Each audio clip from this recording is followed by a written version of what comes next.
make sure that it's working. Ready? 3, 2, 1. Hi, YouTube family! Let us know when you can see us and hear us. I hope you guys are having a great morning, afternoon, evening, nighttime, whatever time it is where you are. We're happy you guys are here to have a chat with us. We had a super long day today, so we were excited to come and relax for a couple minutes with you guys. Let us know if you can see us. We'll wait for the word from you guys that you can hear and see us okay?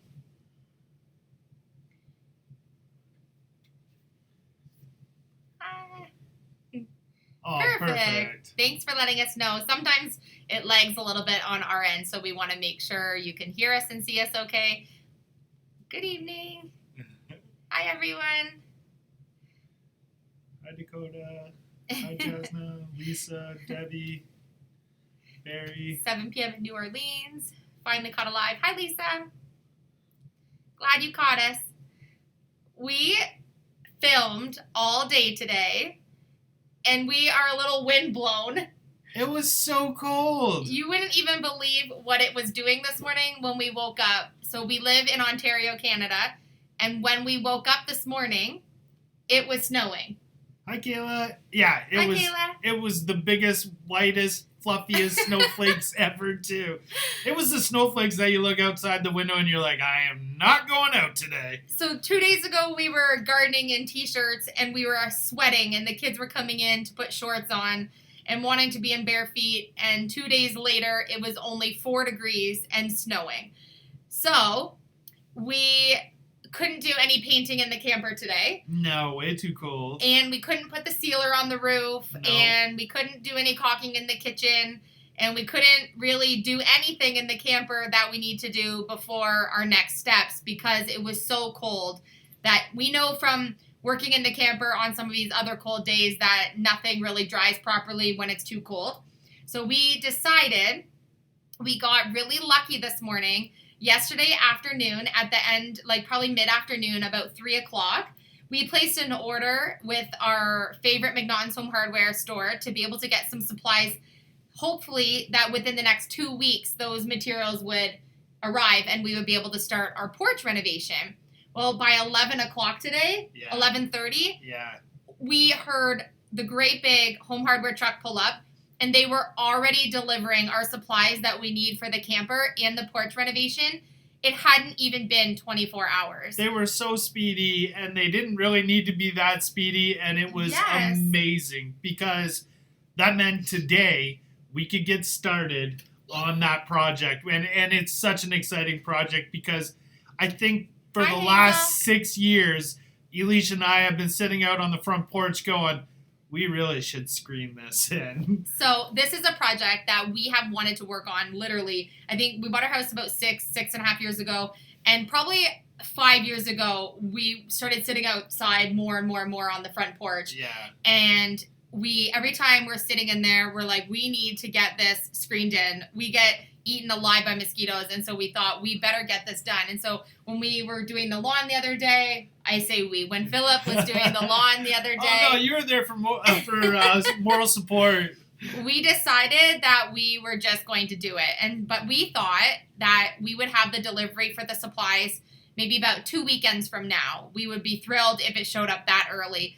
And then when we woke up today and within a couple of hours it was here, we were so excited. So because we couldn't work in the camper today, we decided to start working on the porch. So we worked on the porch reno all day from just shortly after the order came until just about an hour ago. We just came in. Yeah, not even an hour ago. We were outside and we both were looking at each other, and I was looking at Elisha's face. I was like, I think it's time we go in and get warmed up.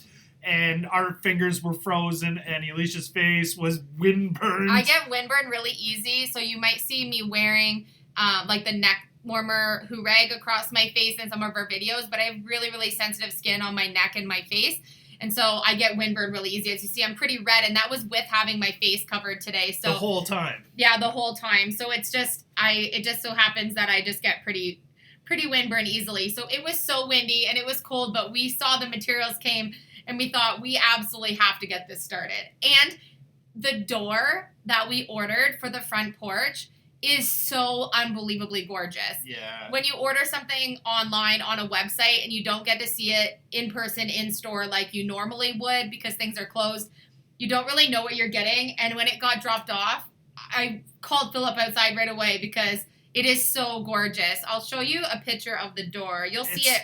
When we ordered the door, it's not like it's a massive picture that you, like, with high pixels that you can zoom in. So you don't really know what you're getting until you get it. But this door is amazing.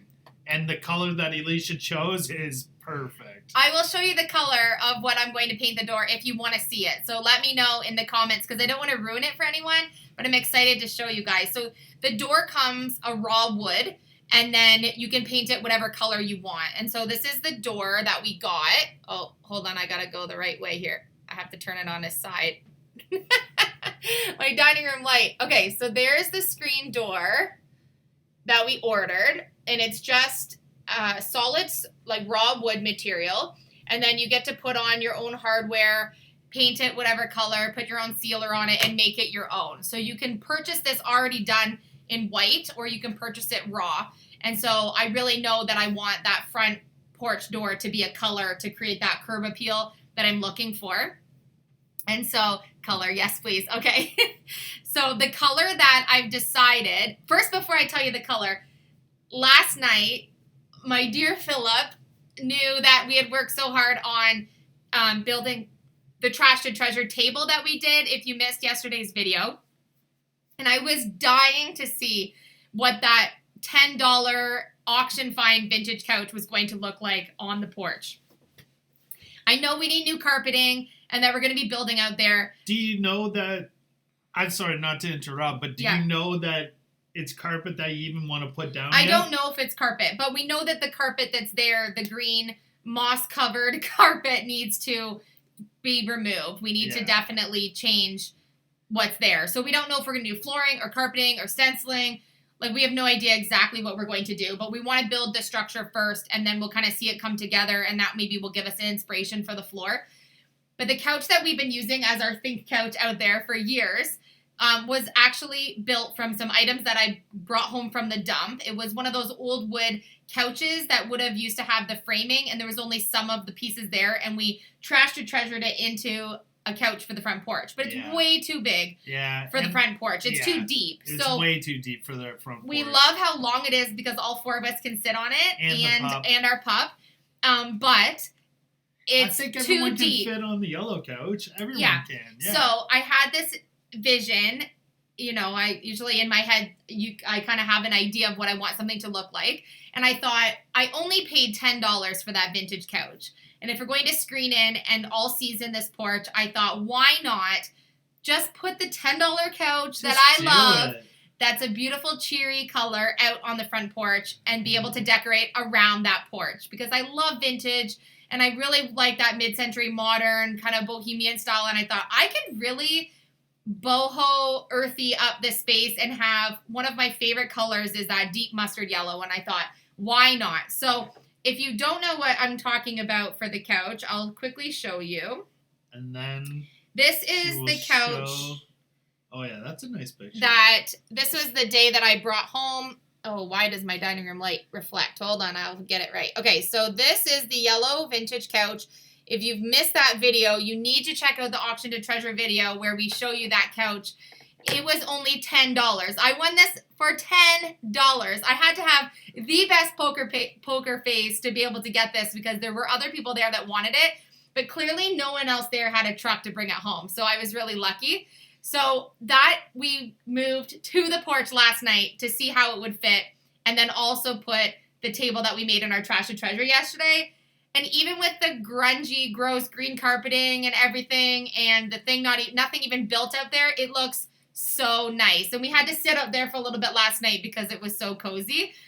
And it was still a little chilly, but it was like a perfect night to kind of sit on the front porch and just relax. And our neighborhood, it's funny because the people in our neighborhood must think that we're crazy because we're up all the time. And our neighborhood's so quiet. It's like everyone goes to bed. It's a lot of older people. Yeah, right? It's like everyone goes to bed at 8:30, and then our lights are all still on, working in the shop or outside. Like, I don't know. It's funny. So it's peaceful when you're out on the front porch because the whole town's quiet, and Philip and I have our morning tea out there, and then at night when the kids go to bed, when it's the warmer weather, we always sit out there and have our evening chats and just brainstorm, and just we have like the nicest conversations out there. So we're really excited about this. So the couch fits perfectly, and because it's not as deep as our original Think couch, it gives us so much more floor space, and the table that we fit is the perfect height and fits perfectly with the couch. It looks so good. And I've ordered some pillow covers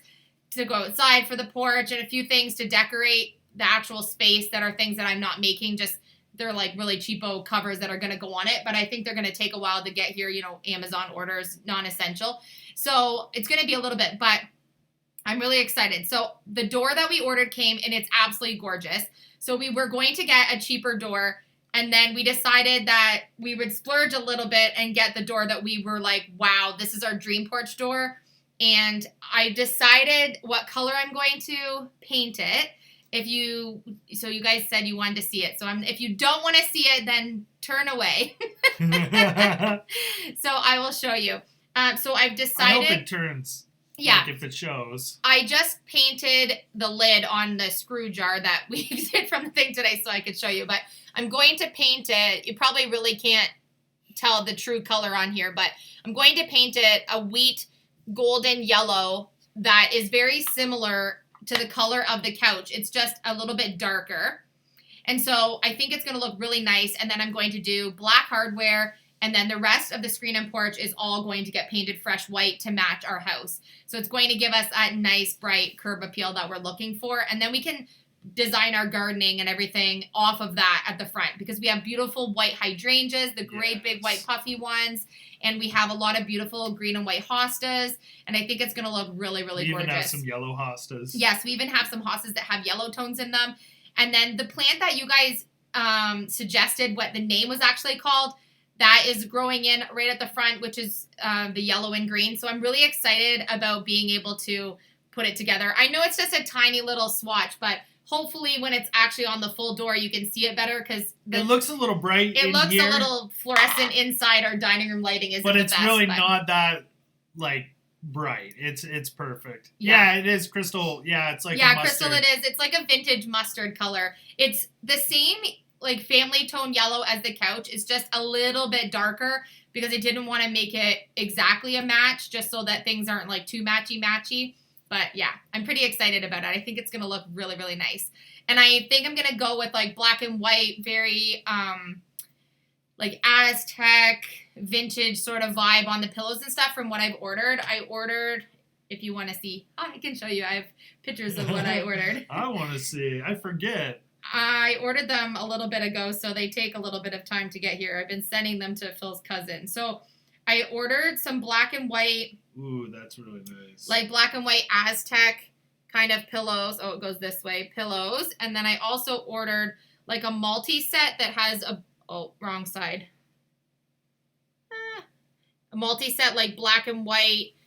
This is probably really terrible. I'll have to get Philip to put it in the video for you, but I ordered sort of like a multi-pack of just 6 like cheapo kind of colored ones. I know that I'll probably change them every season, and so I didn't want to spend a fortune on them, knowing that the dog was going to lay out there on them, and we eat snacks on the front porch, and so do the kids. So I think it's going to look gorgeous, and then whatever we change the flooring to. So our house color is white, yes, with a black roof and blue shutters, and the shutters are going to get changed to possibly white, maybe another color, but white for now. They're definitely not staying blue. So no. If you see in the video when we're working on the porch in the next couple of days that you're questioning why I'm doing a yellow door with these blue shutters, the shutters will be changed, but we need to get at least a 50-foot ladder to be able to get the shutters down off of the top. At least the top floor. Ones, they're way up there. Yeah.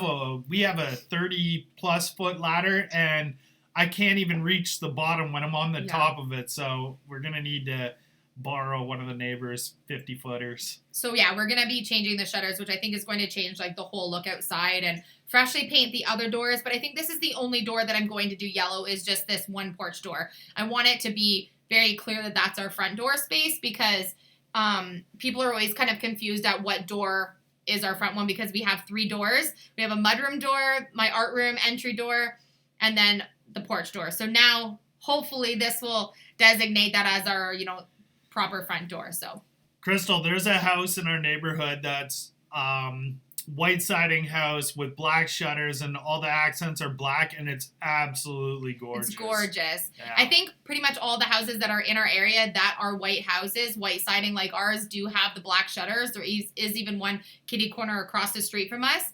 So we're looking at doing something different than that, just so the house doesn't look the same. And most of the houses that are white in our area are red, black, and white. They've done like an accent door is red.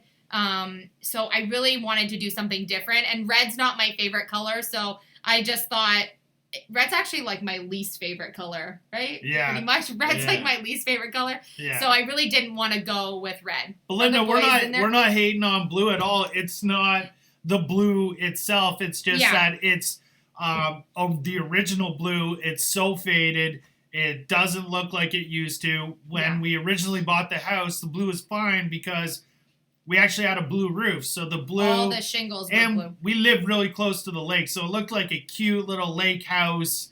Yeah, it was really nice. That's fun, Maria. But now that we changed the roof to black, we want to change some of the accent colors to things that we're kind of doing within the house, so everything is cohesive. The blue, although we don't hate it, when we originally bought the house, we loved it.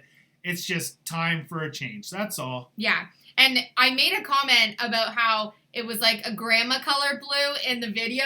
And someone mentioned like, oh, that's not fair. Don't make comments about grandmas. I didn't mean it like it was an older person's blue.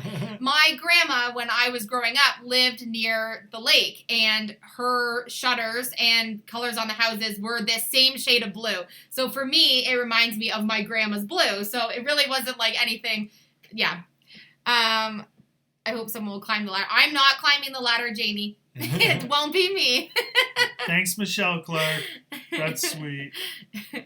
Hi, boys. Hi, Chase. Hi, Dayton. So if you see, it says Philip English in the chat. That's our boys, Chase and Dayton. They like to come on and chat with you guys. So if you see them on there. They told us that they're not going to tell you our secret. So we let them come on and chat.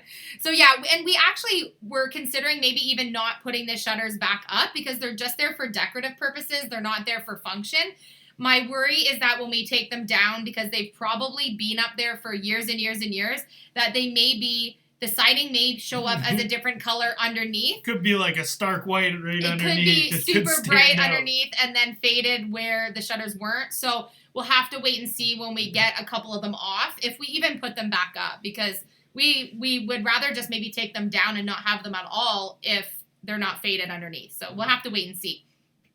But there also is a house that we drive by that's closer to the lake.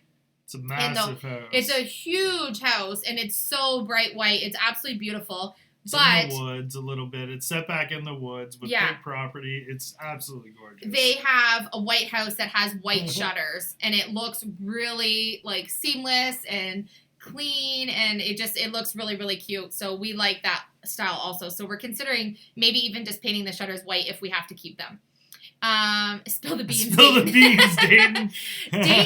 Dayton and Chase are very good secret keepers. Their Nana and Papa tried to bribe them. Yeah, Nana and Papa tried to bribe them with cash and with money, and they wouldn't budge. Aw, our boys aren't very motivated with that kind of stuff. Do the front porch floor with mandala stencils. Yeah, so that would be nice. I'm thinking about doing something stenciled. I'm also thinking of maybe doing flooring like we did in the camper. And then I'm also looking at maybe getting some type of patterned carpet. So I'm just trying to figure out what's going to be the best thing that we can do in the budget that we want to spend, because we're already spending quite a bit just to do the screen and porch. And we do want to do something in the garden to get the garden going in the next week or two, so we can get some. Wow. If it doesn't snow again. If it doesn't snow again, yeah. So when we priced out what it was going to be for raised beds for the garden, we were shocked at how much it was going to cost us to be able to do that. So we thought we better get the supplies for one project get that done, and then see if we can afford to do the next project. Sandy Patterson, I love Pink Floyd. That's great. Leave those kids alone. Kayla says she wonders what the secret is. So yeah, it's pretty exciting. So we are also today was really exciting for us because not only were we working on the front porch, which is so fun, but we got the next batch of materials we need for the camper. Yay! We needed some more materials. We needed some more things to get working on the next steps that we need to for the camper. We needed some things for the bathroom, building supplies. We needed the sealer for the roof and some more paint rollers and stuff. So yeah, it's super exciting. Yes, she's happy that Philip is not pregnant. Philip is not pregnant. That's not the surprise. So I still might be pregnant. That's what I'm blaming it on. So we're excited because we got the materials we need for the porch as well as what we need to keep going with the camper. We just need some warm days to keep working on the camper. And then, what else was I going to... Oh, so the other exciting news that happened today was that we got an email from Bunker Branding. Oh, yeah, really awesome email. So exciting. So they sent us all of the photo mock-ups for all of the designs for our merch launch. Oh, thank you so much, Crystal. Crystal's trying to persuade the kids. I don't know. Woo-hoo! Thanks, Crystal. We appreciate it. Thank you, Crystal. All of the super chats go towards our content, so thank you very much. We appreciate your support. So we got the email with all of the photo mock-ups, what all of the apparel looks like for our merch that's launching soon. And they've told us they're like almost on our product pages and that they're working like really hard behind the scenes getting all that done. So we had to just send over the approval that all of it, everything looked great. And yeah, it's awesome. So I'm so excited because everything looks amazing. So we're hoping they nailed it. Like, yeah, they did. They nailed it. We sent them over all of our visions and stuff from a graphic designer that we had help us with getting our designs made into print. And then we also had their graphic designer work on a design or two just to tidy everything up and make everything's kind of perfect. A few things we couldn't figure out on our own. And it looks like exactly how we wanted everything to look at. So we have 27 merch options coming on Bunker Branding. And they're shipping worldwide, which we're so excited about. And then I'm hopefully this week finalizing some things that are going to launch on the Etsy shop as soon as shipping can resume for that. So I'm pretty excited because there's a few things that I'm working on for that I think you guys are going to absolutely love. So, no, not pregnant gender. 100% not pregnant. Yeah, so it's super exciting. If we were pregnant, by the way, we would tell you in an epic way. We wouldn't tease you with the secret. No. We would be way more like over the moon excited. So yeah, I was very sick carrying both the boys, so it's not something that we're planning by any means. Adam Smith, we filmed all day, and I kind of left it a little late because we just stopped about, I would say 45 minutes ago, just before we came on. And so instead of posting tonight, we are going to post the full transformation tomorrow because we didn't get finished today.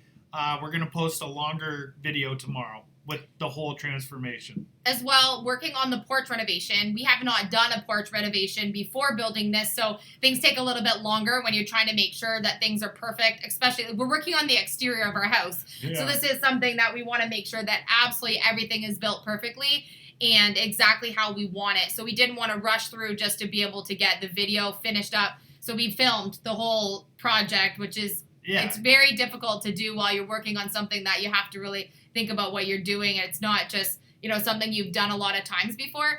And then we have a lot of work still to do tomorrow on it. So we figured we might as well show you most of the transformation, if not all of it, all at one time, rather than making you wait for a couple of videos to see the reveal on the whole thing. So, yeah. It's super exciting. It is super cool, though. It's super awesome. Yeah, we're excited. Teresa says she likes the Coke table for the porch. Yeah, I literally couldn't find my Diet Coke the other day when I was cleaning up, and then when we sat down to film on the porch, it was sitting in the window ledge. Oh my goodness, yeah. Is the secret dad shaving and mom getting a haircut? No. How awesome, though. That would be awesome. We're going to shave Philip in a video, and he can cut my hair. I keep having to wear it, like, super tied back, or As a little girl said, or one of our YouTube family members, their granddaughter, they sent me a picture of them wearing their hair in like the 2 little side buns I had yesterday, which was super adorable. Just when your hair gets that long, you gotta start thinking of different ways to keep it out of your face.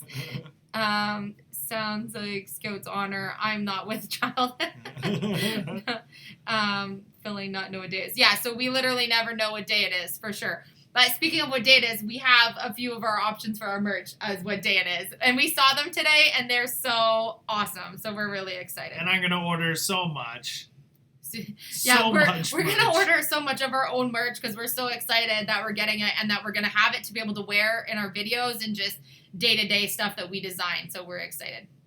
Kayla says she doesn't even like beards, and Philip's beard is awesome. Thanks, Kayla. Kayla, so when Philip was working out of the house, I would get like a winter husband with the beard and a summer husband when he would be shaved. So it was like one day I'd come home from work and he had shaved, and I'd be like, oh, okay, we did that. Okay, because you get used to it after a while, and then he can grow back in like 3 days anyway. So. Yeah, it's frustrating sometimes. If I shave it, I wake up in the morning and actually I shaved yesterday, and this is what no, I'm kidding. But it does come back. Sharon Hendricks says she was bragging on Philip to her husband today. Aw, thanks, Sharon. We had a funny, I had a funny Instagram message from someone the other day saying that whenever their husband didn't want to help them do something, they'd be like, Philip wouldn't do that. He would help. Getting husbands in trouble all over the world, Philly. So I'm not using chalk paint to chalk paint the outside of the porch area. I'm not sure if that's what you're referring to, but I'm definitely going to be using an exterior paint. I'm just going to use my exterior white beauty tone paint that I always use. I know I can rely on it, and I don't think that a chalk paint would last. And also, like chalk painting the porch floor, stenciling, anything. Chalk paint's great for projects, but it doesn't last for that long, so you definitely want to use an exterior paint if you're going to paint something outside. It's okay for like little end tables or something that maybe are going to be on a covered porch or something, but definitely not for that whole like exterior part of the porch. We want to do proper like priming and exterior paint for it. So, beard goals. Super fun. I've had it super long before. It can grow really long really quick. Phil and his brother had a beard growing contest one time. Oh, thank you so much, Linda Lacey. Thanks, Diet Cokes all around you. Oh, thanks, Linda Lacey.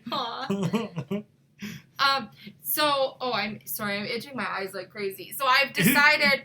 Alicia has seasonal allergies, and they're just in never in my full life effect right now. I've never had seasonal allergies ever, and I always spend a lot of time outside, like early spring. Always, we're outside a lot, and I'm 36 years old, and I've never had allergies. And this year, we've probably been like inside more than any spring as things were blooming outside. Maybe that's why, though. And maybe my eyes underneath are so sore, and I'm rubbing my eyes and itching my nose and sneezing like crazy, and yeah. Glenda, I would love to move to the United States, but that's not it.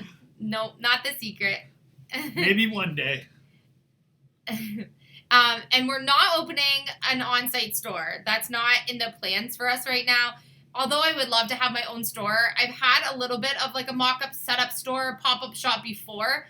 And the amount of time that I have to stay in this shop and like working on stuff that's in it isn't something that I want to do. I like to create things once or twice maybe. I don't like to remake things time and time again. So it's great to have a store, but if I had a store, I'd probably just do everything online so I could make one-of-a-kind, like unique items, or even like search for vintage stuff and have that online. But having an actual store, it isn't something that I'm looking at having. It's not in my dream book right now. No. Bunky's Workshop, that's not even a question. You should already be subscribed. What are you waiting for?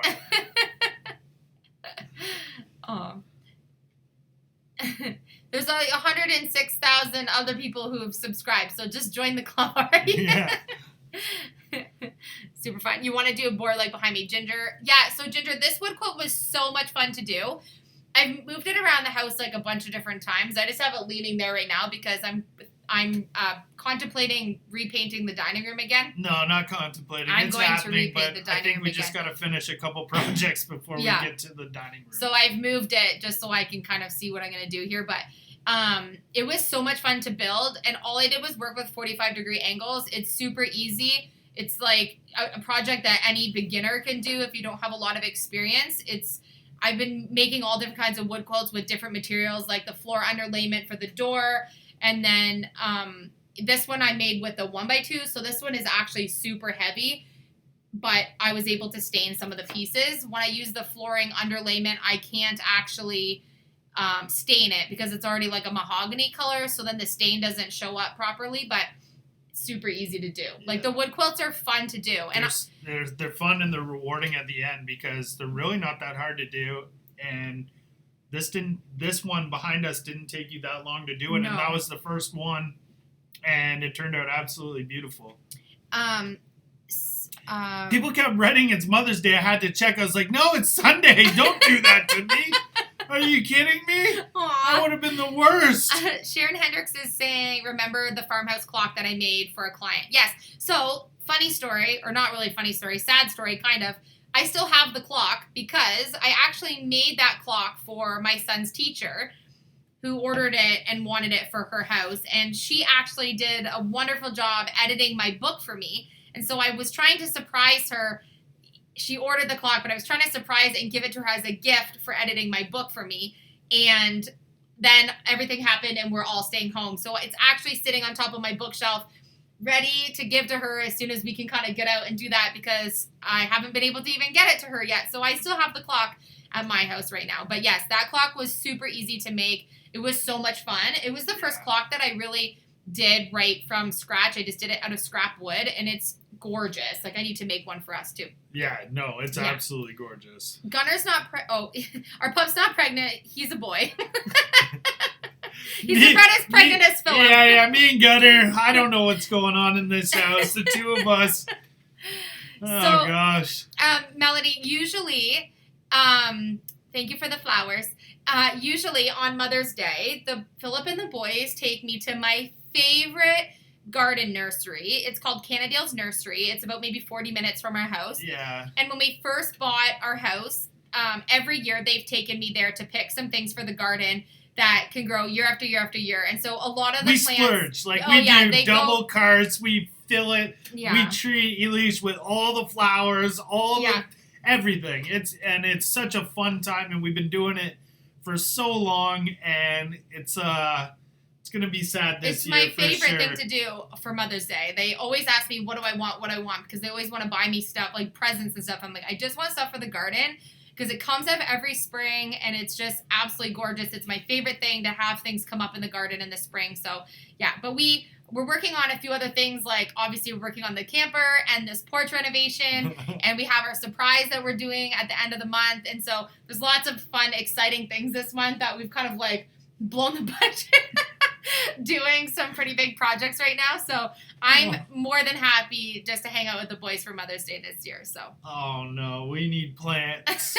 we'll be looking for plants. Yeah, there will be a t-shirt that says, what day is it, Michelle? We have, I think, 4 different designs that are incorporating the what day is it phrase. So, yeah, we have lots of what day is it merch coming. Just reminding you to stay on your game. Yes, Gina, we are definitely getting new smoke detectors for the camper. And then we also need a new CO2. There's a few things that we need to get. We're not spending any time in the camper right now. The existing ones that are in there, I think, work, but we're definitely replacing them before we're spending any time in the camper. So, yeah. We won't be going anywhere soon anyways. No.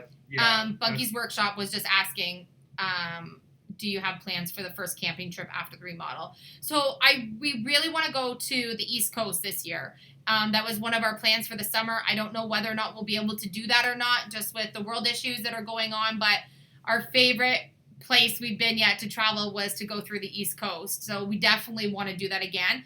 And we'd like to keep our first trip within Canada just to test out everything with the camper, make sure we don't have any mechanical issues that we don't know about. And then we'll be able to go over to the U.S. and do some further travels once we kind of know that everything's okay with the camper. But I'd like to do like at least a 1 week, 2 week roll through somewhere with the camper in Canada first, just to make sure that we know we're good to go. And then but I think we want to take it on a boat and then head over to Newfoundland and then Go from one end of Newfoundland to the east side of Newfoundland and see if we can see icebergs. Yeah. I would love that. Life with Moni. I'm sorry if I'm saying your name wrong. She said, have merch that says DIY dog. So we don't have one that says DIY dog, but we do have another one that has our pup on it that has another phrase that I think you're going to really like. So it doesn't say DIY dog, but it does have him on it. And I love the phrase that we've chose to have on it. So, yeah.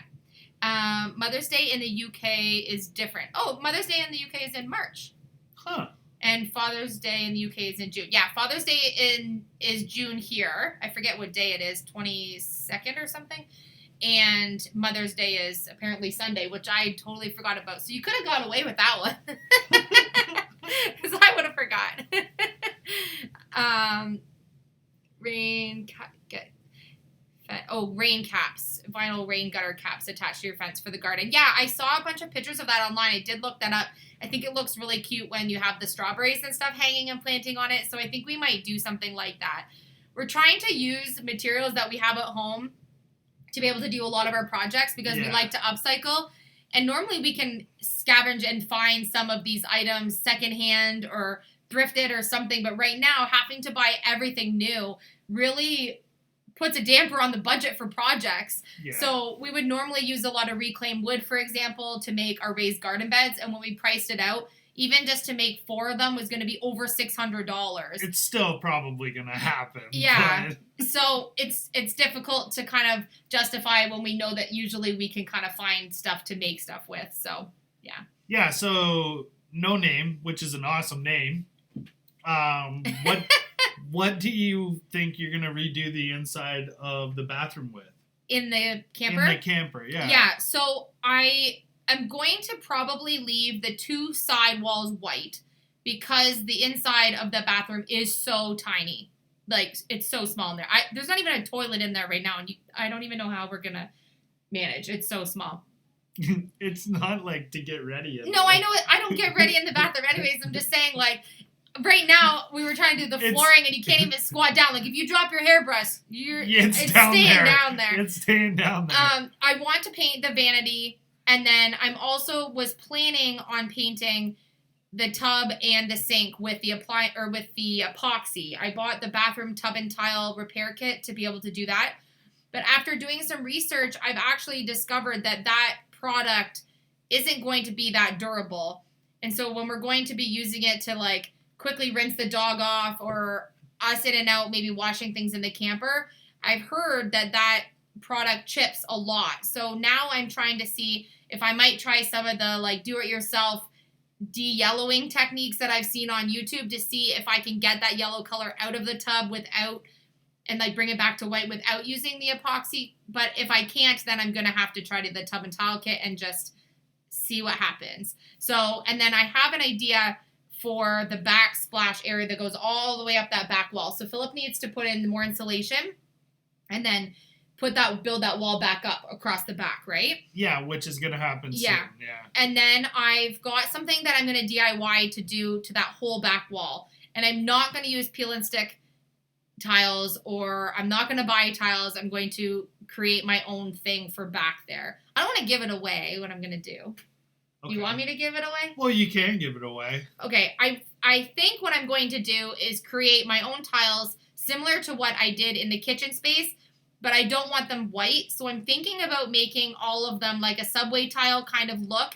Like green? But making them my favorite green color, leaving the space in between. So the bathroom will be like green and white, and then I might do a pop of color on the vanity, and then do all like gold accents and stuff in the bathroom space. And then definitely the shower curtain that's going to go there will definitely just be something like light and bright, just to keep that space looking as big as possible. So, yeah. People are saying that garden centers are open in Canada. Yeah, so you can do curbside pickup. There's some places that are open in Canada, but we're just choosing just to stay home and stay safe and keep everybody home. There's nothing that, like, I don't need potted plants on Mother's Day. Like, it's not an urgent... He thinks it's an urgency. But I'm just saying we would rather stay home and stay safe than worry about that. We would rather stay home and stay safe, but that still doesn't mean that I might not go out and grab a whole truckload of plants. Who knows? Oh my goodness gracious. You deserve it. We said we want all the sneak peeks. Yeah. So I'm thinking I'm going to make my own tile for the back. I don't know that I'm going to make them the same shape as the subway tiles in the kitchen space. I might do something different. I'm thinking maybe something a little more geometric maybe. I'm not entirely sure what I want to do. I want to make it still look vintagey and boho without making it too detailed. Like, I don't want to take away from some of the other things that we're doing in the camper. Yeah. And then I also have an idea of some detailing that I want to do in the bedroom space. So I'm trying to think of each piece that we're working on in the camper as a whole rather than individual little bits and pieces, because I know some people are saying, why are you guys jumping around so much? Why don't you just finish one area? And the problem is there's a couple issues. There's a couple issues. Supplies. Incredibly difficult when you just stay home and you have to wait. For example, I ordered the cushions for the front porch. I ordered them over 2 weeks ago. They say they're going to come at the end of June. Right. And I ordered them on Amazon. Like, they should be 2-day, no problem shipping at the most. So things that are non-essential are taking a long time to get here. So waiting on supplies is incredibly difficult. And I know I can do curbside pickup at hardware stores or have things dropped off, but things that you can purchase at the hardware store are not necessarily only the things that we need for the camper renovation. Right. So it makes it really difficult. The second problem is weather. Weather is a huge factor where we are. We're in Ontario, Canada. We're in southern Ontario, Canada, and it just seems like our weather one day we can be out in shorts and t-shirts and getting a suntan, and the next day, like today, there was flurries and the biggest, whitest snowflakes I've ever seen. And it's supposed to dip down again tonight, and then tomorrow be nice out. So you never know where we are at this time of the year, where if it could be snow or not, or rain. The other factor with the camper is that because it's difficult to get the materials right now, I don't want to sacrifice how I want the camper to look in the end, just using what I can get my hands on at this moment. I would rather wait and get the exact bedding that I want, or the exact shower curtain that I want, or the exact curtains that I want, or whatever the case may be, rather than just ordering whatever I can get my hands on right now that's not going to be what I really envision to have for the whole thing. And then the other fourth factor is making content. We're not only renovating our camper, but we're also making content for our channel. So if we need to spend an entire week just rolling white paint, that's not that exciting for you guys on the other end. I promise you, that's not when exciting. I'm editing it, I'm like, how can I turn this somewhat interesting? And it's not. It's like literally watching paint dry. And it's tough. It's tough to make a video of just putting paint on all day. Mm-hmm. Even if it's not just white paint. It could be just white and green, or like just sometimes there's a lot of days where it's just boring. Yeah. And it's not good content. The other thing is that normally we would post a couple of times a week and have a really well edited, really good, thorough video of a DIY or a section of the camper that we're working on. But everyone is home right now. Yeah, and we're enjoying this kind of connection that we're doing with our YouTube family, and we know you guys are all home. Most of you guys are all home, and we're home, so we're trying our hardest to create content every day and post every day. And if not, then at least come on and say hi. And so that's something that we want to do this month for everyone, is try and post as much as we can.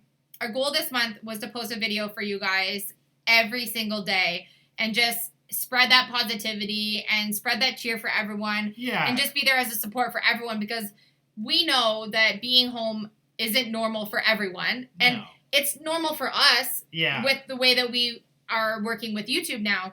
But doing the daily uploads, I think, are beneficial for everyone. We know for sure that it's helping rise us up, and we hope that it's doing the same for your families.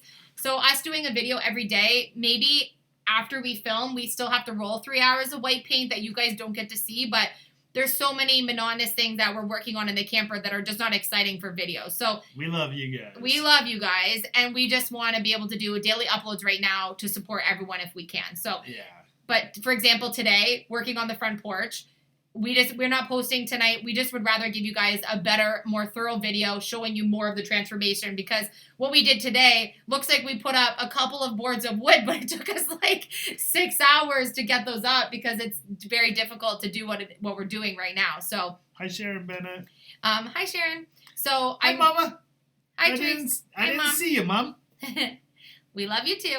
So yeah, so today was super exciting, and getting those boards on. The first board, I'm pretty sure all the other neighbors in the area heard me squealing on the front lawn. I was like, hey, we have our first boards up. It was so exciting to see that first board going up for the area. It was just like seeing it come together and knowing that we're going to be able to enjoy that when the snow finally stays away.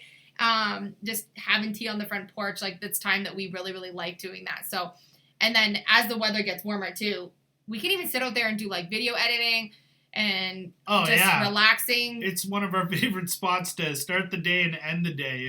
It's beautiful out there, and when the trees fill in, you don't even really see the street. It's just a nice, peaceful little spot. Yeah, we have the privacy with the trees when they start really getting in all the spots. So we were so surprised in the last 48 hours how many things, thanks Deirdre, how many things in our garden have really sprouted out. Like my hydrangeas have so many buds on them, and we're growing willow in the backyard for Phil's mom. We have 5 different color varieties that we're growing, and they're sprouting up like crazy.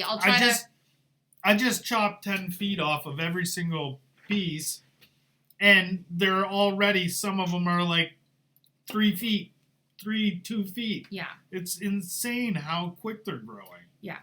It's crazy. The other thing I wanted to mention too as well, because we're doing our daily uploads. I know, like for example, last month, I think there was maybe like 4 or 5 days throughout the month that we didn't post, and where we took a family day, because right now, because schools are closed, we're homeschooling the boys as well. So there are still things that we sometimes have to do like with our family that mean that maybe we don't post that day. So please don't worry about us if you don't see us for 1 day or 2 days.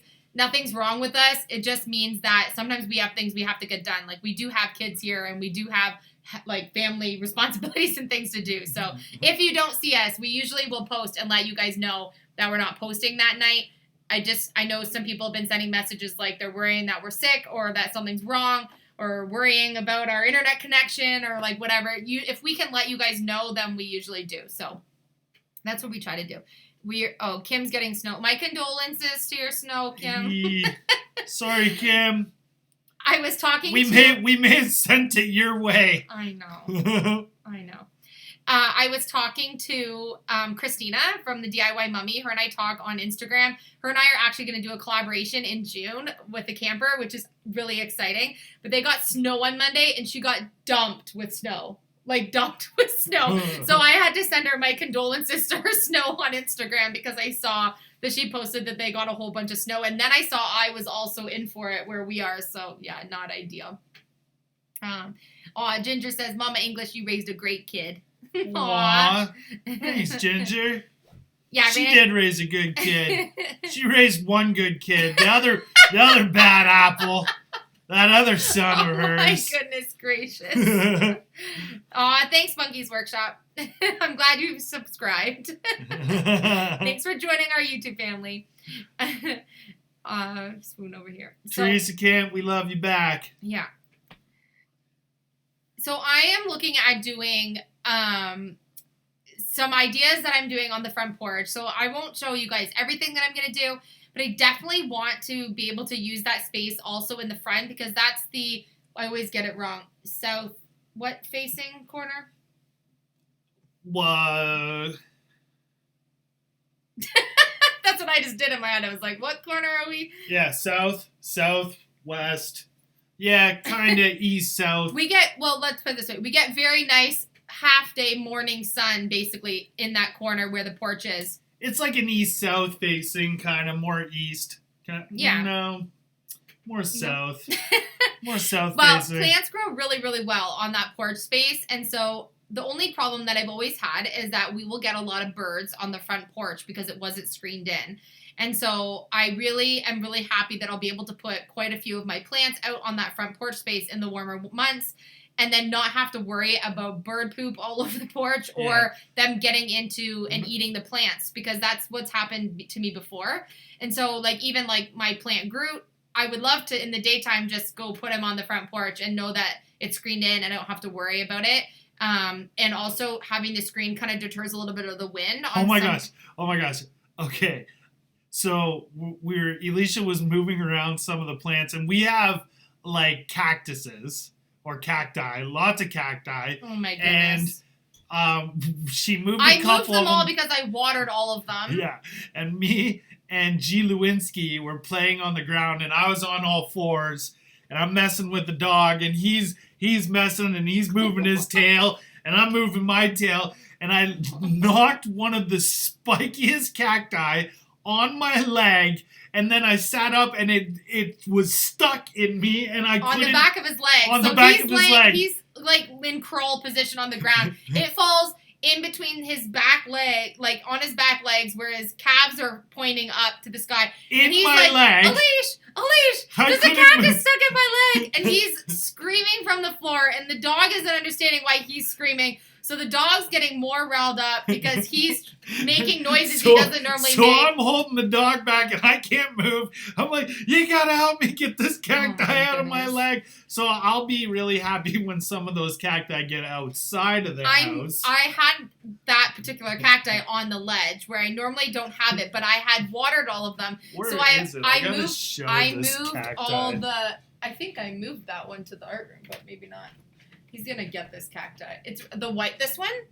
Was it the white one? Oh. No, well, I moved about 90% of them over to the art room so that nobody knocked them over, because it's too hard to water them over here and then have them drain. Okay, this isn't it, but the one that fell in my leg has bigger spikes than this. It's just a bigger version of this one. Oh my leg! It was gnarly. Oh my goodness gracious. Oh. So I have moved them all, except for that one, I think, and like two other ones that are up on the higher ledge, so that no one can get at them. I forgot when I watered, I put it on the ledge, and then I walked away and forgot, not thinking, because the kids never touch them. I'm never worried about the dog getting near them just because of where they normally are, and he knocked it off, and oh my goodness gracious. Of all things, not the kids or the dog, it was you. Yeah. Obviously, it was me. Yep. So, yeah, that wasn't the best. So, I do want to put some plants out on the front and maybe make some shelving ledges or something. But I want to do them in a decorative way so that it doesn't just look like I have shelving on the front porch. So, I'm working on kind of coming up with that a little bit. Yeah, welcome to the family. Cacti jump. Okay, Barry, yes. So, I came in from the art room. I have a couple of cacti that have been over there for a long time. And I was cleaning up some stuff, and I came in, and I had cacti, what are they called? Like spines. The spines, all on the one side of my leg. And I hadn't touched any of the cacti when I was over there. I was just cleaning up a few things around the table. And came in and couldn't figure out why I had so many of these stuck in the pants I was wearing. I think they shoot when I walk by them. And there's one cacti over there that has really long yellow spines on it, and I'm certain that when I walk by it, it's like, please don't walk by me, and then shoots me.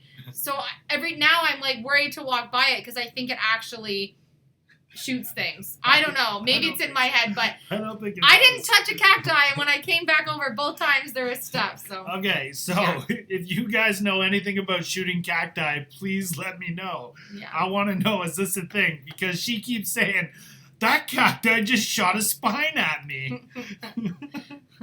Sorry, I'm just admitting the chat here. Hold on. Sorry, just want to keep the chat clean, guys. I just have to admin here. A few DIY macrame plant hangers would be amazing. After we talked about doing the porch renovation in one of our last videos, we got a whole bunch of messages of people like, oh, I totally know you're going to make some macrame plant hangers. But yes. I think it would be a really nice addition out there because I can actually add some things in. So. Especially in that big window, too. Something that, like, even the platform ones. Yeah, so we... 3-tier or 2-tier. Do you want to explain, like, how the porch is with, like, the glass? Like. Yeah, sure.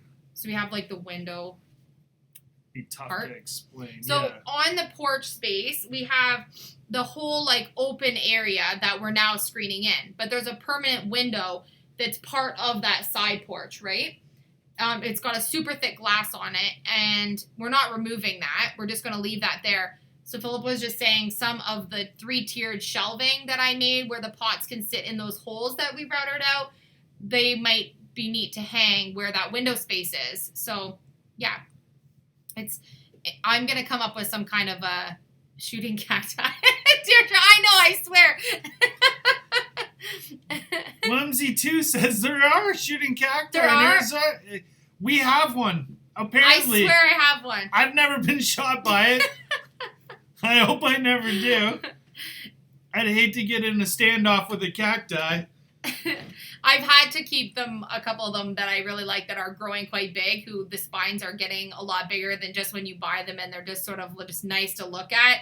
I've had to move a few of them to the art room though, because they're definitely now, our pup is getting bigger now and he's kind of able to reach up onto other things that he wasn't. I wouldn't have to worry. He's very tall still. He's not that bad at, like, if we leave food on the table and we're like, no, he'll leave it alone. But if we go into the other room, it's fair game. If we're not in there, he goes after it. So I would hate to see what a mouthful of cacti would look like in the poor pup. It's just safer to have them in the other room. I know we only need to keep him 3 feet above the ground so he can't get it. But, we've had to move all the cacti throughout the house with G. Lewinsky. We've never worried about the kids. The kids help care for them, so they know what, even helping us repot them or whatever. So we never really worry about the kids, but with the pup for sure. The boys are getting older now. We don't have to really worry about as much of that. The teddy bear cacti jump at you. I don't know if any of them shoot. So this one is like one of the Mickey Mouse ear kind of ones, and I swear it leans. And I swear it shoots at me. Carol, he's actually just right on the other side of the room here. He's just laying down sleeping. He's not being chatty tonight, which I'm surprised about. Like, he's in our room right here. Yeah, he's right here. He's just laying down sleeping. If he comes over, we'll put him up, but I don't want to wake him. He was kind of out and about with us when we were building and stuff, so yeah, I don't want to. He's like, yeah. If you wake him, he'll be awake. Lori Sue Berry, if you want to find Mom on Facebook, are you talking about Mom Miss English or me Miss English? Because if you're looking for Mom, which is Mrs. English, you can find her under Teresa English on Facebook, and you can see lots of her willow baskets and things that she makes on there. It's just Teresa English, Teresa English. Philip just said G. Lewinsky. Where are you able to resolve your issues with YouTube? So the other day when we did our live, a couple of people are commenting about why we're calling him G. Lewinsky or the pup or our dog instead of saying his name. So our dog, his name is Gunner, and on YouTube there's certain words and policies that you're not allowed to say. And apparently our video for our live was flagged because we were saying his name. And they demonetized the video. It's not like he's a dangerous pup by any means. So they actually demonetized our video, and we were able to get the super chats or any donations, but any of the ads or anything afterwards, they demonetized it until we had to appeal it. Yeah. And send it to human review so they could look at it and know that we weren't talking about inappropriate things on our channel, pew-pews, and that we were just talking about the name of our dog. So that's why we're calling him G. Lewinsky or the pup or the dog, which is very silly, but I understand they have policies to their algorithms or whatever, their systems just flagged it, hearing us say the word, and yeah, totally understandable. We appealed it, they approved it, no big deal, but we definitely wouldn't want to be completely demonetized because of the name of our dog, so yeah. Call him Gunner. Super fun. Can't put glass. So I'm looking at doing shades in the camper, which I want to order. I just have to do all of the measurements. And I really want to get finished painting the actual window frames in the camper, but we've had so many windy days that I haven't been able to use the spray paint for the windows, or I'm going to end up painting the house and the truck again. And I don't want to do that. So we're waiting to do that. And I also want to finish painting the exterior of the camper. But, yeah, weather, not ideal. So we're kind of on maybe a 2 or 3 day hiatus from working on the camper. Hopefully it's a little warmer by Monday. Yeah. So we're going to be working on the porch for the next 2 days at least. Hopefully we can get it done in 2 days. We're not really sure exactly how long it's going to take, but if we don't get finished by the end of the weekend, then we'll be back working in the camper, and then, back and forth. We'll have to just see exactly how the weather works for us. So, hello, England and the UK. Hello, Caroline Prade. Super fun. So, yeah, and then we typically start planting our garden May 24th weekend, but because we're going to be having some frost and flurries over the next couple of days, we likely will wait for an extra week to be able to get anything in the garden space. So that sucks.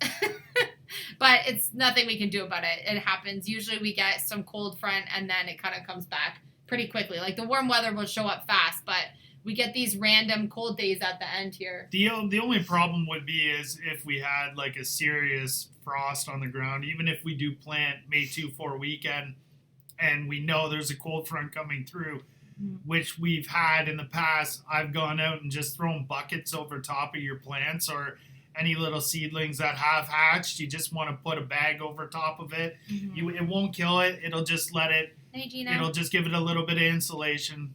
So I don't think we're out of the, I think we can still plant for sure. Yes, Kim, thank you so much. I can't say the word, but I now know what my plant is called. I did look it up too, because I did have some shoots on that plant that were seemingly like looking like they were vining, which I was like, ooh, does this vine? This is awesome. I'm going to make it vine. And then just looking up ways that people like trim them or whatever. So I think I'm going to let it just grow and do its own thing this year. And then next year kind of figure out how big it is. I've actually had that in the ground for 2 years. So I don't think that before the side trees were trimmed that they really were getting enough sunlight to really grow how I've read that they should have been growing. So now that I know that they should be way bigger at this point than they are, I'll probably relocate a few of them that are along the fence that are not in an optimal sunlight spot, and then just keep the one that seems to be growing okay at the front of the gate there. But now that I know what it is, I can identify some of the other plants I have that I don't know what they are, because you guys told me about an app I can check out too. So thank you for those of you that help with that. Ginger's asking about maybe put the entire camper under the large easy up, aka awning. Well, we want to put a remote awning on the camper. Yeah, we definitely need an awning on the camper. Yeah, like, that's not even a question. We're definitely going to be putting one on. We have to look at what one we want and what kind of budget it is for one, but we're definitely going to be putting one on. I'm assuming we're just going to buy one to put on, because I don't think that's really a part that I can really DIY and have it work for a long time, right? Yeah. Like, oh yeah, the awning, I'm pretty sure we're just going to buy a new one. Yeah, we're going to We also want to get an outdoor grill to be able to camp with, because although we're going to have this gorgeous kitchen, there's kind of nothing nicer than like outdoor barbecuing in your camper when you're traveling. I think we definitely need some type of a barbecue kind of idea. So we didn't have to clean the stove? We could have just got a brand new barbecue? Is this what you're saying to me? Oh, that muscle? Yeah. And then I know a couple people were mentioning about how there's no color in the camper now because I rolled over the door, as Philip held his breath as I rolled over the colors on the door. There's a lot of color that's going to be put back in the camper with all of the accents like pillows and bedding and decor and like curtains and paint in the bedroom space, color we're going to add in the bathroom space. So that door was just seemingly way too flag. It was like, to me, when I walked in, it just took the peaceful calmness out of the camper. Amber Ray, I almost cried too when she painted it, but I'm sorry. Okay, sorry, not sorry, because sorry, not sorry, because maybe on camera you could really see, and it was a gorgeous door, and I loved the colors, and I would put it somewhere else. but it's the door for the camper, so it can't put it somewhere else. And in person, the colors weren't really showing up maybe how they were on camera.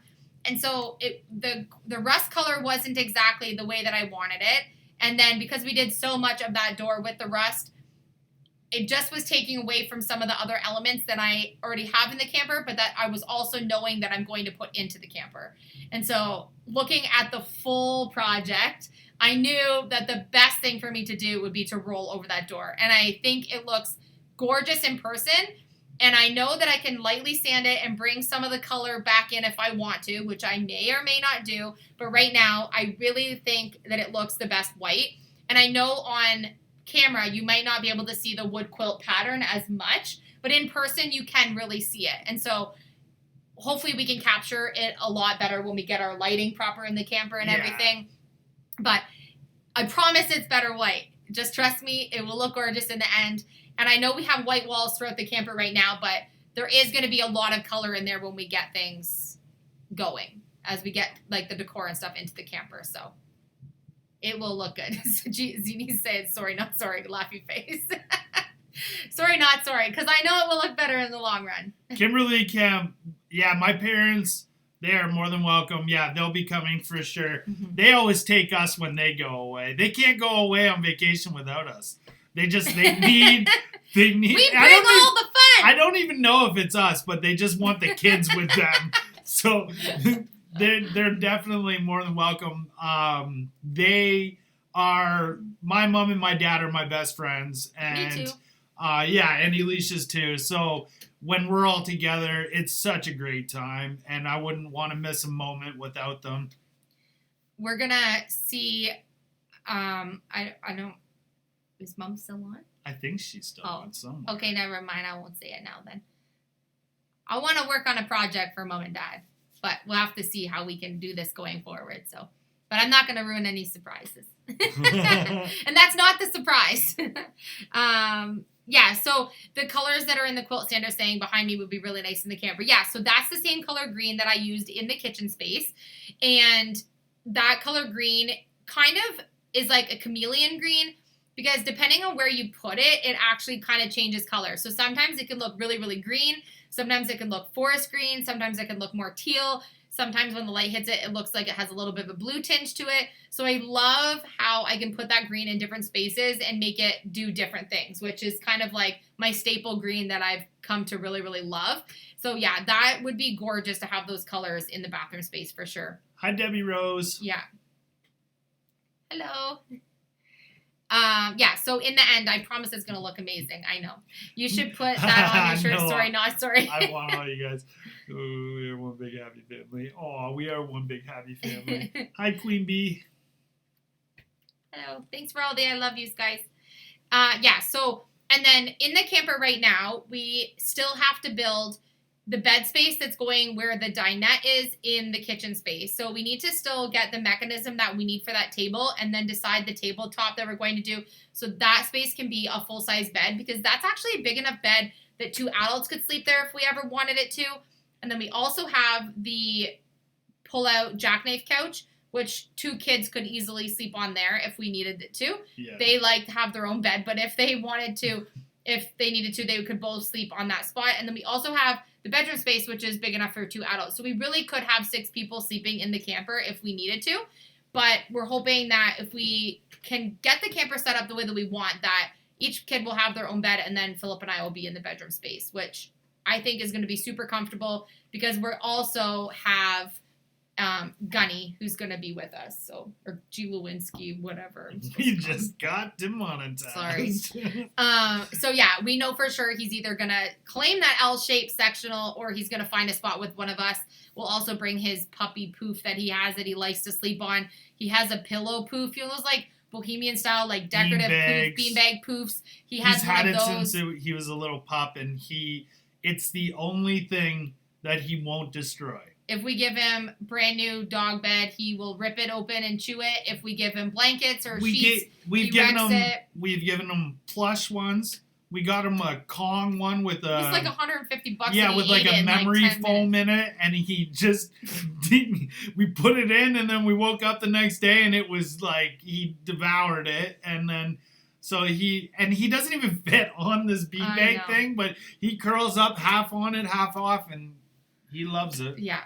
And it looks like 12 dogs have slept in it because it doesn't unzip. It's like one of the things that you can't fit in your washer, and it's like, it's the dog. Kayla, there's more than enough room for you guys, for sure.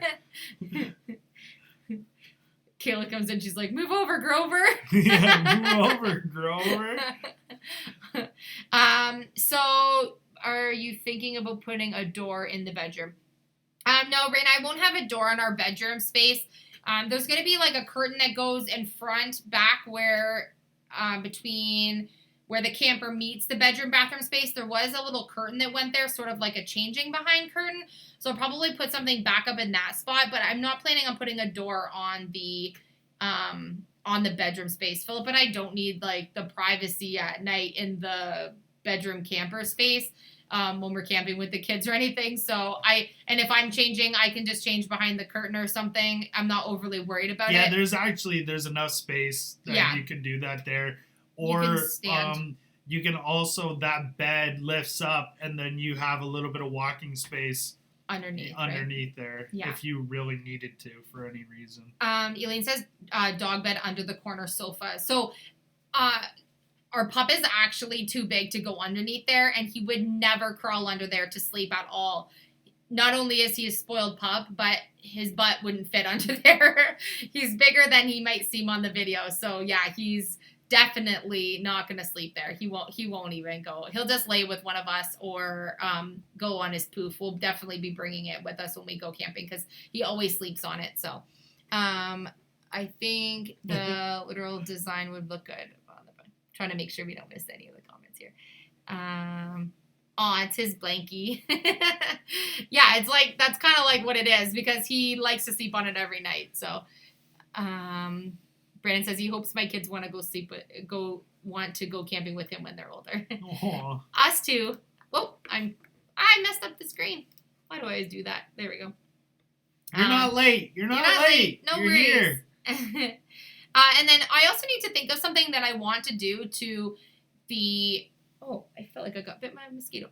The door on the actual camper, to enter the camper, there's a screen door there, which is brown. Yeah. It's like an ugly vintage, original brown. Yeah. And then there's also the backside of the door. And so I need to do something to those. If anyone has any good suggestions, because I don't really want to add any more weight to the camper, but I don't necessarily need it to be white. So if you have any brilliant ideas on what I should do with that door space, then let me know. I also need to finish the shoe storage spot that's at the front. So I don't know if I want to have a door on it, if I want to leave it open with baskets, or if I want to have a sliding back and forth thing there. Have we decided what we're going to do? I say we, like, I haven't really decided. I like the idea of having a sliding door, and that way when we're traveling, things can get shoved in there and they don't fall out. But even a flip-up door, because we left a whole bunch of the cabinets that we took off and out. Yeah. We left the doors and we still have the hardware, so we still can put a door that matches all the other doors. Yeah, we kept quite a few cabinet fronts that we took out from the storage in the camper. We took out all of that above storage, right? So we did keep a lot of the fronts just in case we wanted to do anything else with them and the hardware for them. So what day is it? I know every day I have to look and see what day it is. Love you too, Aline Metzko. What day is it? Lori says a lot of people that follow us are not campers. She grew up that way and her whole life with her children camp. Never thought of the door in the camper. Yeah, so I just thought if there's going to be this ugly brown door in there, I might as well do something with it to make it look. I figured if I'm doing every other square inch of the camper, that I might as well figure to do something with the door space. Yeah. I'm not really... I want to kind of go big or go home with the camper and make it exactly how we want. So even if it takes some extra time and we get everything done in the camper, I don't want any of it to be 1986 anymore. I want it to be purposefully designed vintage if that's the way that it's going to look at the end. So, bungee cords with baskets. Yeah, Ginger, I did see how quite a few people do use bungee cords in campers to keep things in place. I actually was sent a video by someone with some really cool tips on how to actually keep a lot of other like decor items in place in the camper. Yeah. Phil's cousin sent me a really cool video showing some neat ideas, and bungee cords is one of the ideas on keeping things in place. They have a 33 an 8-foot Imagine camper with 4 chinchillas. That's so big. 38 or 33 feet.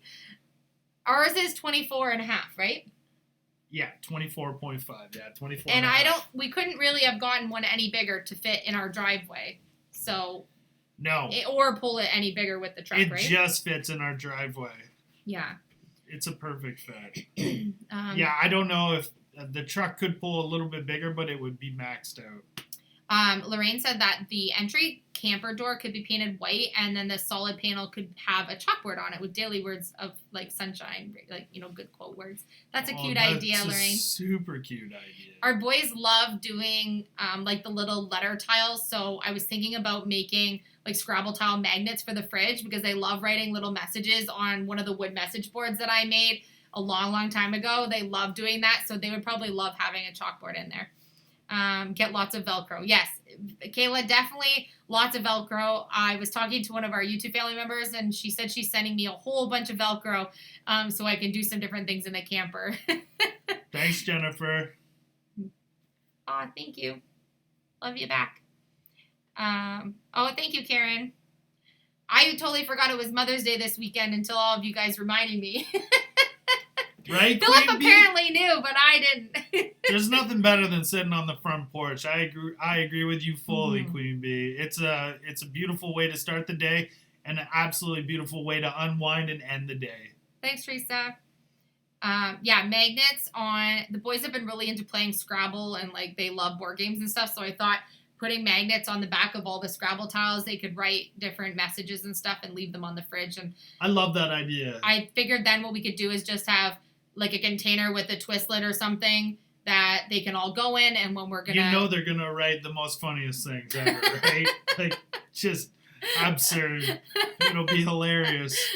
The best is when they spell something, but they don't spell it right, and then it says something totally different, and you're like, oh, okay. Wait, boys, what does this say? Oh, okay.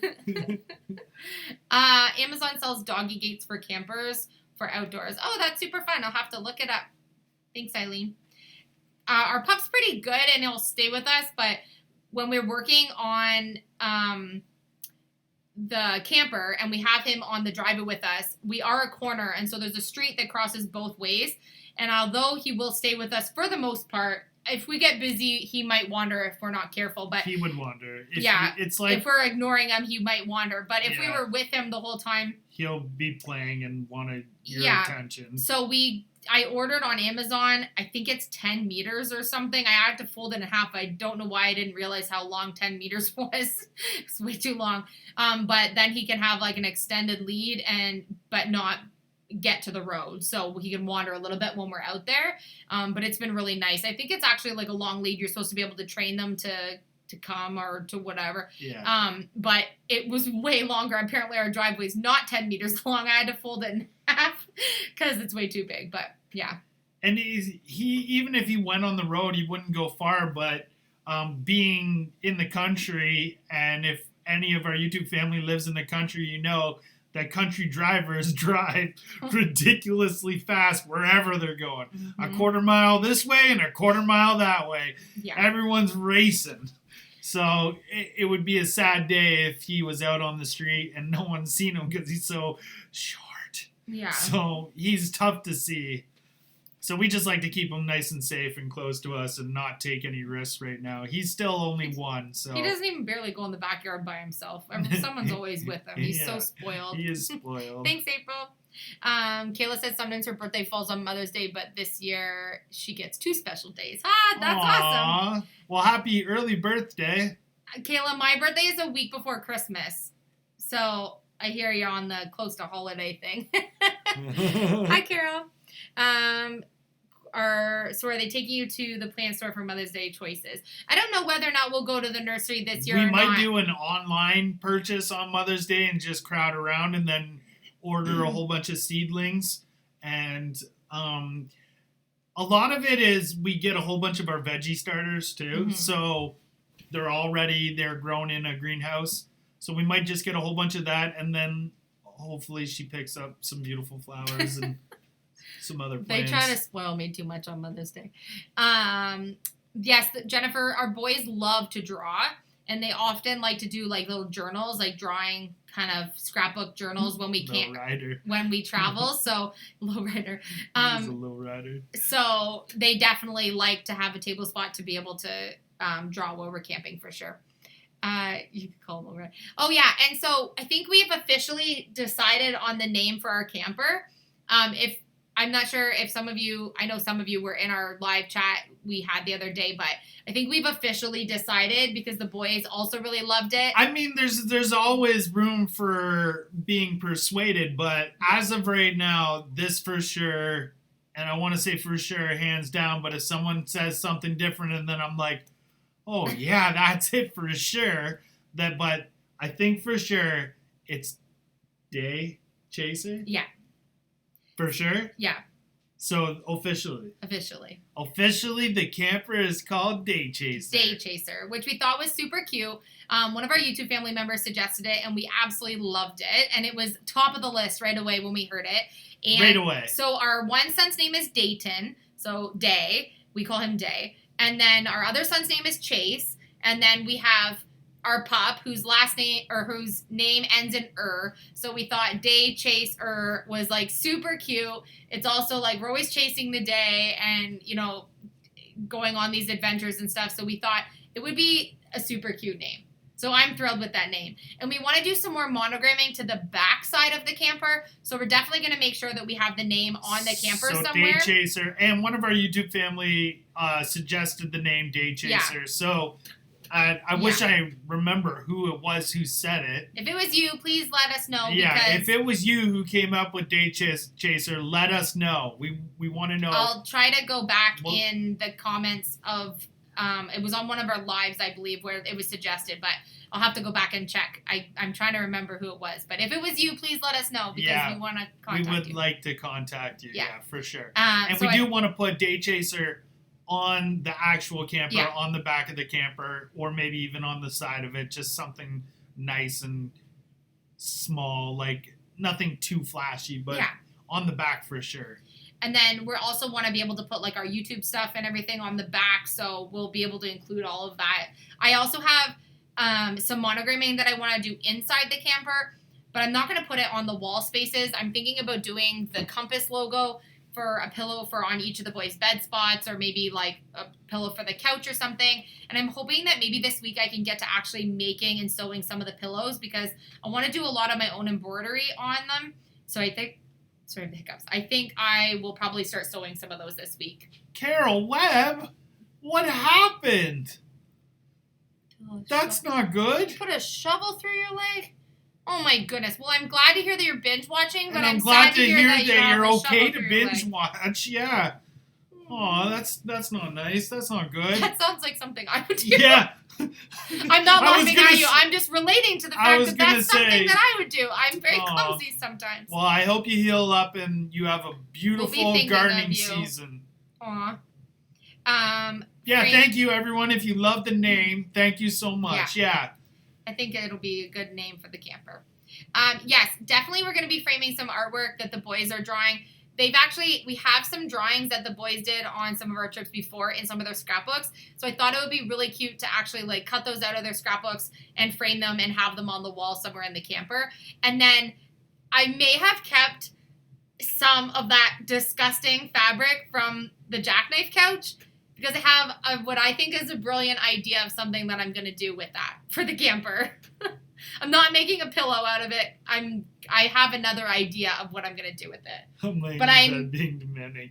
You deserve it. You can be demanding. Yeah, lay in bed, milk it as long as you can. If anybody questions your demanding behavior, just tell them that we told you that you were allowed to be demanding. Yeah, absolutely.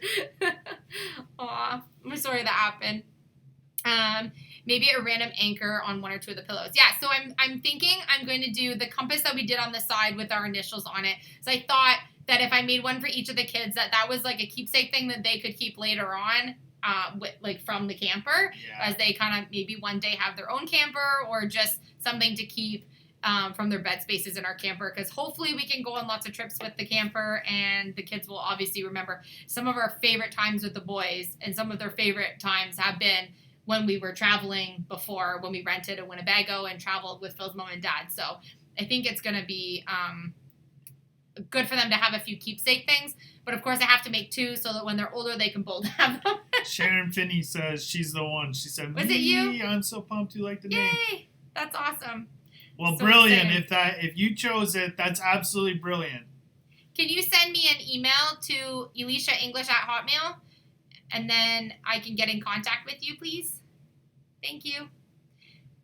Thanks, Sharon. If you need the information, it's just my name, ElishaEnglish@hotmail.com. Thanks, Kathy.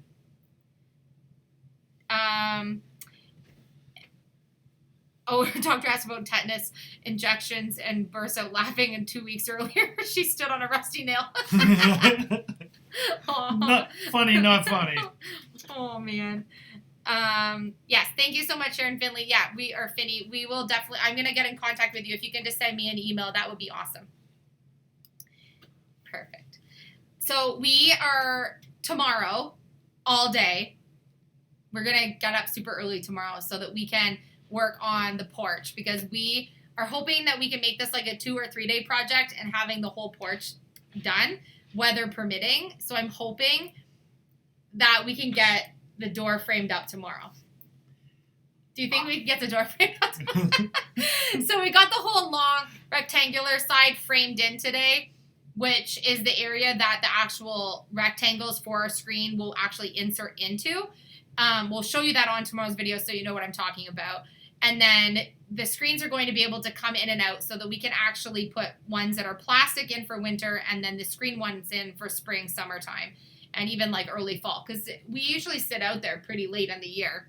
Yeah. And then we thought that on some of the evenings in fall or winter, if we do want to sit out there and it is plastic covered, we can just have a little heater going out there and we can actually still sit out there, right? So we got to quite a bit of, sorry, I'm just monitoring the chat here. We got the whole side rectangle basically started framed up. Oh, I have this all messed up now. Sorry, hold on. I'm trying to see the chat and see the screen here all at the same time. Okay, let's try that again. There we go. So if you're in our chat right now, the live chat, please refrain from talking about all the world issues right now. We're just trying to stay 100% positive, and we're trying to bring light into everyone's life and joy. And if it's just an hour or 2 hours out of the day, you can come and talk to us or watch our videos and not have to be reminded. So please try and refrain from talking about those issues in our comment section. Thank you. We love all you guys, but just try hard not to do that. Thank you. Thanks, guys. Sorry, I just had to admin the chat a little bit. So, yeah, we got the side long rectangle basically framed up and ready for us to start building our screened-in inserts for it, aside from some decorative aspects we're going to put on at the end. And then we were freezing. It was so cold. And So it was cold. Getting to be like 7:30 p.m. So, sun's starting to go down completely. It's getting a little bit dark, and we were so freezing. So, we decided to leave the front part of the porch where the door is going to go, which is actually harder framing up to do to make sure that the door fits perfectly. So we got that ready and kind of like prepped for tomorrow. And so our goal for tomorrow is to have that all done, have the door ready to be put up. And then, hold on, here, just say it. Ragnar, sorry, I'm just going to remove you from chat.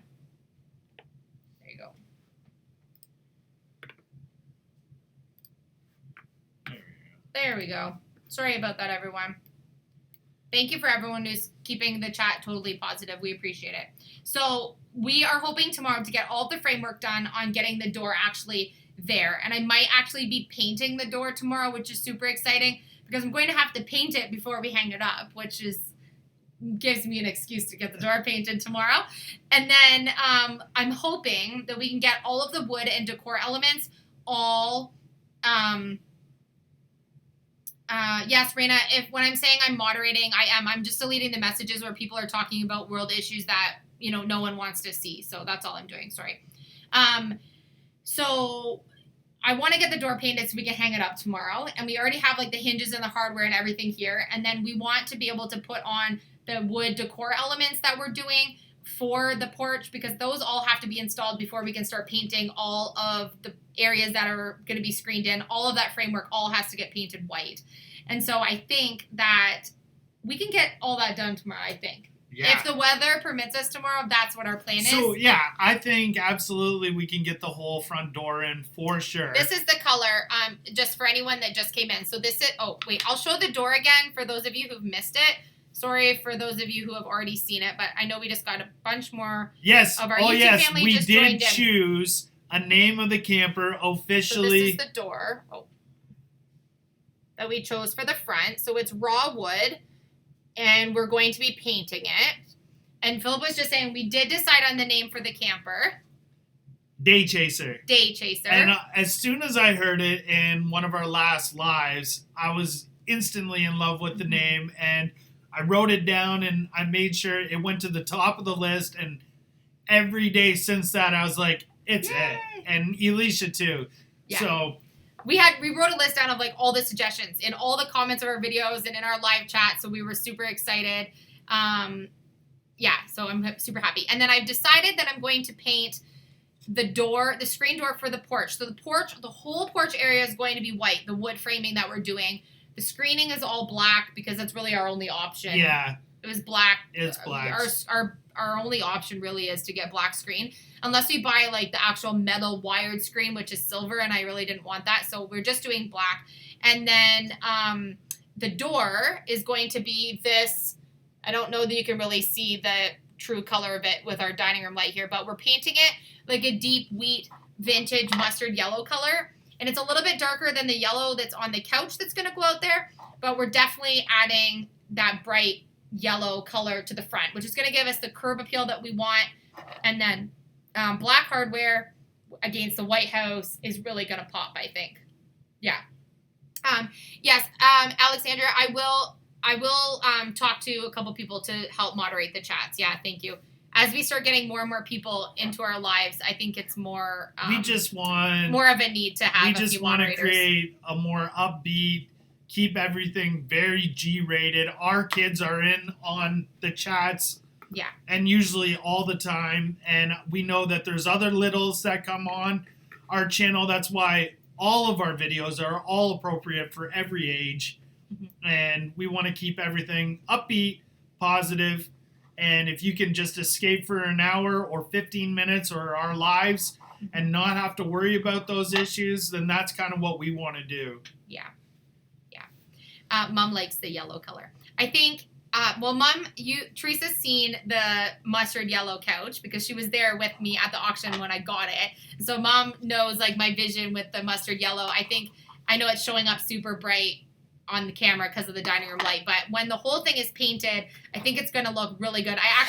This is the lid for the screws that we got delivered today, but I was so excited to show you guys. I just grabbed the closest thing and got some paint from a sponge all wrapped up on it. So thanks, Crystal. Yeah, so part of on our channel, not only are we always trying to show you guys how we are trying to create a life we love and hopefully inspire people to upcycle and reuse things so they don't end up in the landfill and that type of positivity. But we hope that we can inspire people to rise up and, lift people up and keep people cheer and happy. And you guys do the same for us. Yeah, we literally have the best YouTube family ever. Lucky. Your chats on here are so funny. They're so great. Even on our videos, they lift us up. They're so positive. Yeah. And yeah.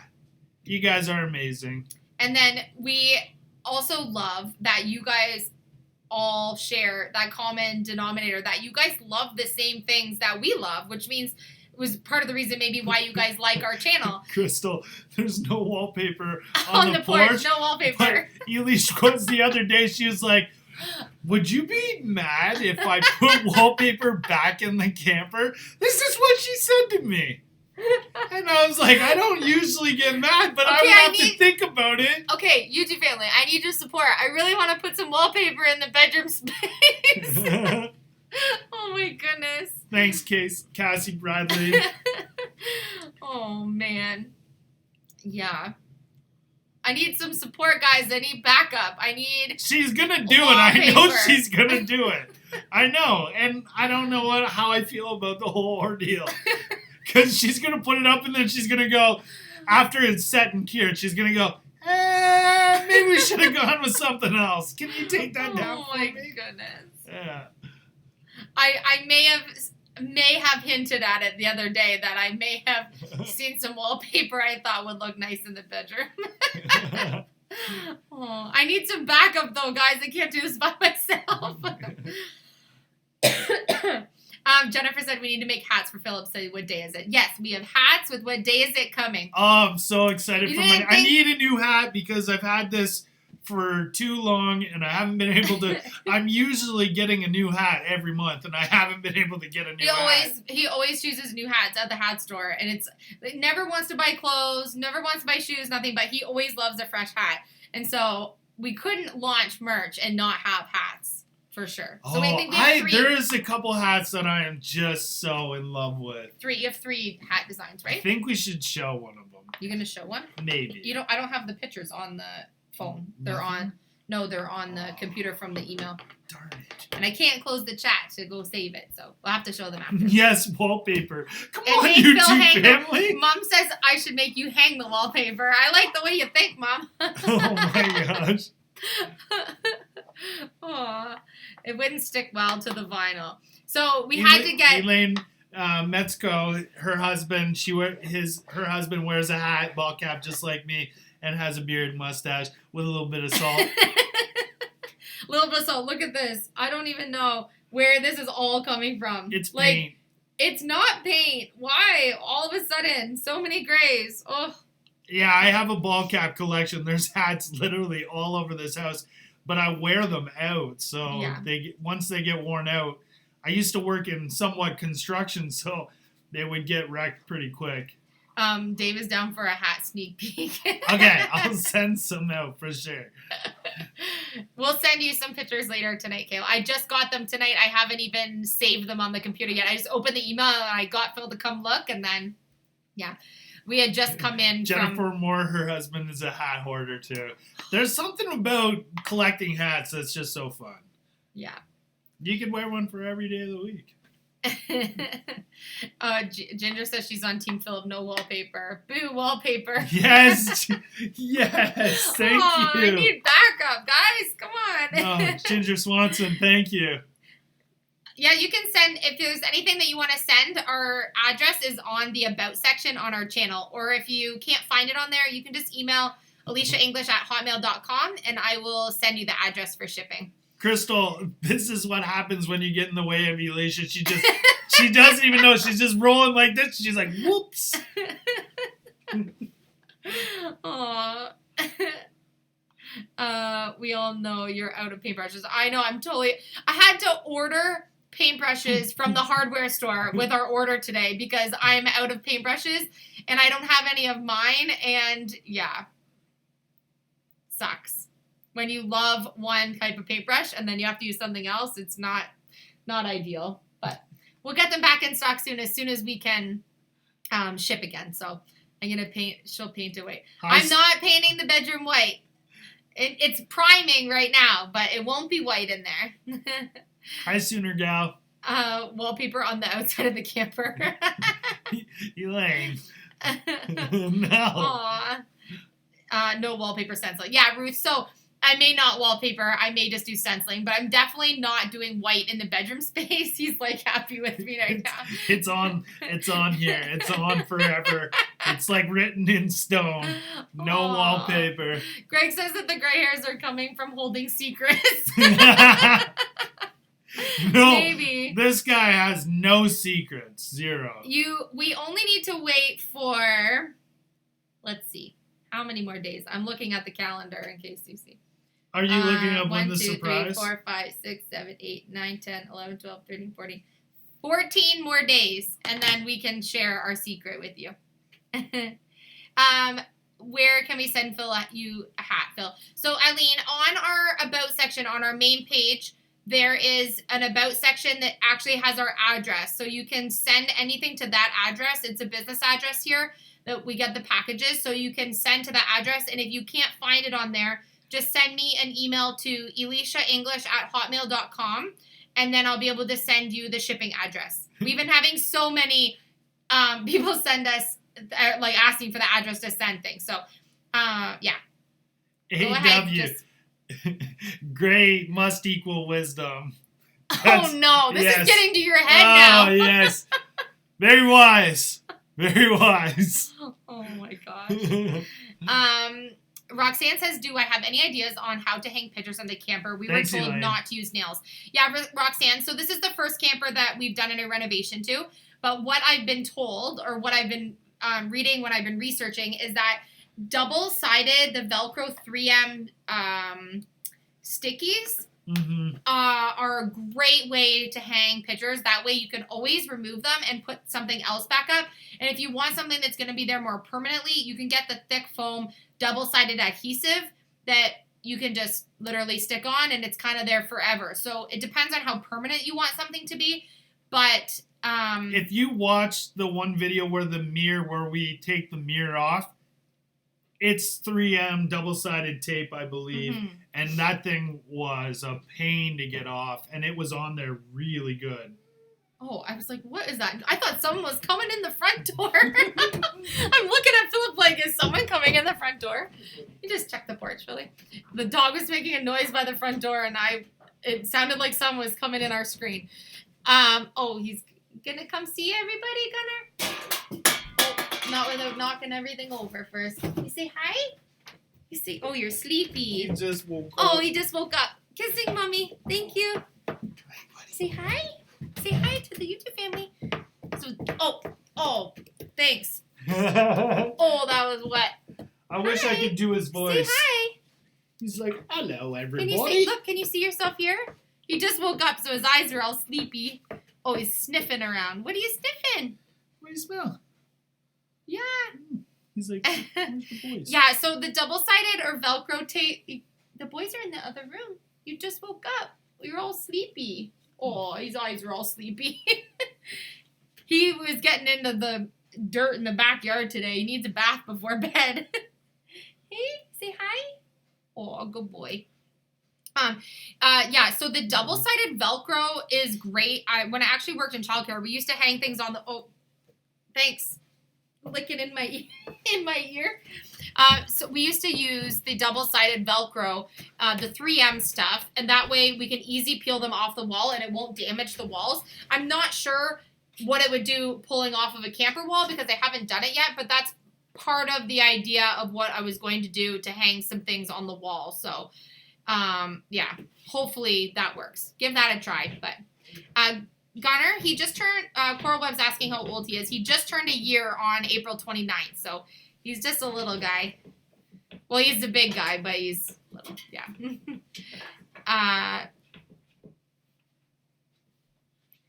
We have merchandise coming to Harness. Yeah, very soon. Bunker Branding's working on our website right now, and it should be, they told us about 2 to 3 weeks, and that was about 2 weeks ago, so we're hoping no more than another week we'll be able to have the site up and going for you. They're building the site, they're getting all the merch ready. I think they just put everything in right now to be able to order all of the apparel to put the prints on. Everything's silkscreen, and it's available between like super, super small sizes right up to larger diverse sizes, which I think is really exciting because we wanted to be able to offer stuff that was in a variety of sizes, was in good price points, and could ship worldwide, and that was like really good quality for sure. Quality was like our number one thing. So we wanted to go with Bunker Branding. Can I please make some home decor crafts one of these days? She misses the decor crafts, especially Mother's Day around the corner. Yeah, so Miss Brett, right now, it's really hard for me to be able to get materials to be able to do things. And then, sorry, I'm just trying to read. And so for me to get a lot of craft supplies, it's difficult. And ordering things in is taking a really, really long time. Yeah. Like, so long to get things in. And then when you order things online that you don't normally order online, they maybe aren't exactly what you thought they were when you order them. So getting supplies right now is really difficult. So I'm really happy that we have the camper to work on and we can order some things from the hardware store. And then, yeah. I hope we can get back to doing some craft stuff too. But right now, supplies are really hard to get. So mention bunker branding, submission, past, and respect. Yeah, bunker branding's awesome. The command strips, different. Oh, she said that she tried the command strips, but they didn't work that well. Gets too hot. I'll have to take a look and try them out. We have not a super hot climate, so maybe it'll work in our camper, but that's something to try. Maybe just a test strip somewhere by one of the windows and see if it comes off or not. Do you want a baby goat? I have one for sale, and I'm not that far away, only in Florida. We're not allowed to have goats where we are in our town. It's part of our bylaw, but thank you for offering. When are we going to take out our camper? So we are hoping that we can get our camper going somewhere this summer. With all the world issues going on, we're not exactly sure, but we were hoping to go somewhere in July. So we'll have to wait and see if we can still do that or not. Hi, Tyrone Wicks. Tan Mystery Man, yeah, we want to get tow mirrors for the truck for sure to be able to pull the trailer. Absolutely. That was one of the things when I was driving and we were bringing it here. I couldn't see anywhere around the trailer. Mm-hmm. I had people following me, so we were good, but it was, I'm going to have extended side mirrors on the FJ for sure. Yeah. It pulled really well. Didn't feel like much on the FJ. The only problem was I couldn't see around it. Not very safe. But we were just down the road from where we grabbed it, so it wasn't that bad. Yeah, when we picked up the camper, we were really lucky because not only did we get it for a really good price, but it wasn't that far from where we were. So yeah, we were able to... Hold on, how much is the goat? Wait, is there a goat sale going on here? I really hope there is. And then, yeah, CT, we're definitely getting new tires. So when we purchased the camper, kind of everything sort of got shut down. And so right now we have a list of things that we want to do. We need to upgrade the fan that's in the bathroom that Philip put it, just use the one that we already had right now to be able to keep the ceiling cleaned up. We need to get new tires. We need to do, what else did we? Brakes, tires, lights. The wiring is good all the way through. But might need to do a little bit of wiring when we get new lights because the old lights maybe aren't in the best spot that we want these new lights. So yeah, there's gonna be a little bit of wiring. I want to hang a light above the eating area in the dinette there to actually hang kind of above the table where we're going to play board games and obviously eat in that spot. I think it'll be really cute to have some type of a boho style light hanging there. So I'm going to test Philip's wiring skills and have something hanging over top kind of directly in the middle of the table. Once we decide on the tabletop, then I'll pick what kind of light that I want for that space. But I want to have some kind of like unique lighting in the camper that is in addition to the lighting that is in the camper. And then we still need to de-yellow, I'll call it, all of the lighting that is in the camper. So all of those ceiling switches that now look really, really yellow against the white ceiling and the white walls and everything, those definitely need to get updated. Yeah, absolutely. Yeah. You could cook on here, do Martha Stewart thing once in a while. That's a really good suggestion to do cooking on our channel, but I'll let you in on a little secret. You probably don't want to follow my cooking directions. I think your cooking is fantastic. Alicia's the only person in the world that I know that's messed up tomato soup. And I don't think, and I say it with the kindest, warmest heart ever, but... Okay, wait, let's tell this story before you throw me under a bus. How do you mess up tomato soup? Okay, wait. We were about 19 years old, moved into our very first apartment. I'll never forget it. And my mother never taught me how to cook anything. Yeah, that's for sure. Nothing. Clear. And so when we moved into our first apartment, it was like, okay, so we need to eat. Do you know how to cook anything? Phil's like, well, not a whole lot. he's like, why don't we just have soup? So I was like, well, I can do soup. Let's follow what's on the can. So tomato rice soup has these like green sort of like herbs that like float in the can. And so Philip, to this day, tells me that I burned the tomato soup because these things were like floating in the soup.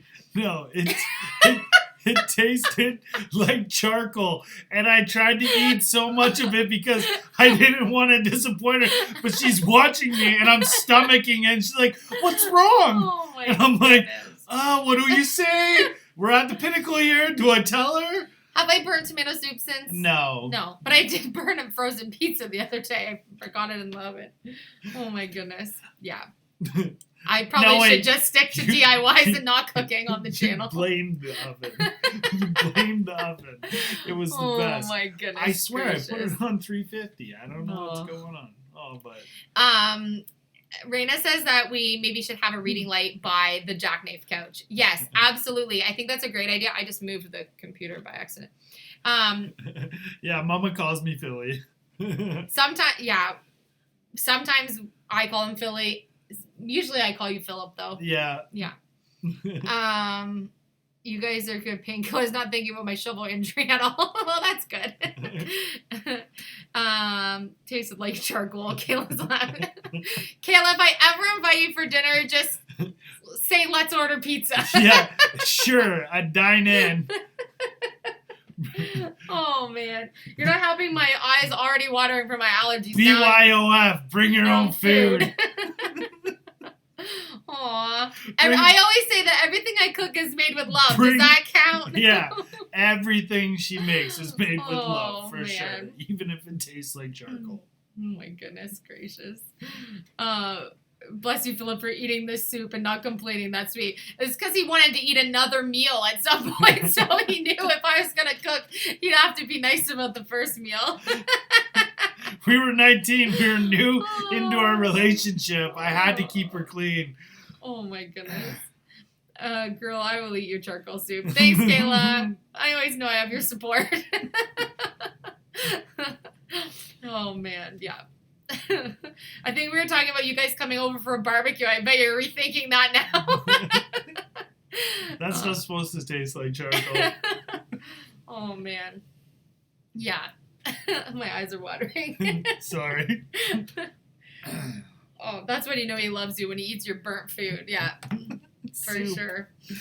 There are some meals that I can cook really well. Others, I just like to cook the same things that I know how to cook. That's all. Oh, man. Which is going to make camper cooking really exciting. No, I'll do the barbecuing. Yeah, we need a good smoke detector. In-laws in Australia to have a smoke detector. Hope that's the same over here. Yeah, it's definitely a law over here to have a smoke detector. Guys bring their own lunch. Aw. That's super fun. That being said, with the cooking, when we have our garden growing, at the end of the season, we love to preserve and do like canning and do a lot of homesteading to keep all of the stuff that we grew in the garden. So Phil's mom does sell some. We've done like, usually we get some extra berries because we don't always get enough in our garden, but the kids basically eat them all over the garden. So we usually go get berries picking somewhere, blueberries and strawberries, and like to do our own jams and stuff. So that I will probably show you on the channel, doing some of that stuff, but cooking actual meals, I'm not sure about that. Your jams are absolutely delicious. Yeah. Your salsas you've made are absolutely delicious.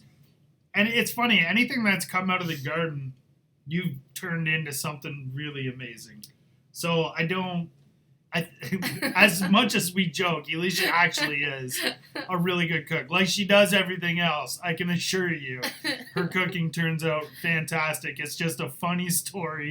That he doesn't let me live down. No, because you're so good at everything. So I got to remind you, bring you down a notch or two. Remember that time you burnt tomato soup? No, but Alicia is really good at cooking.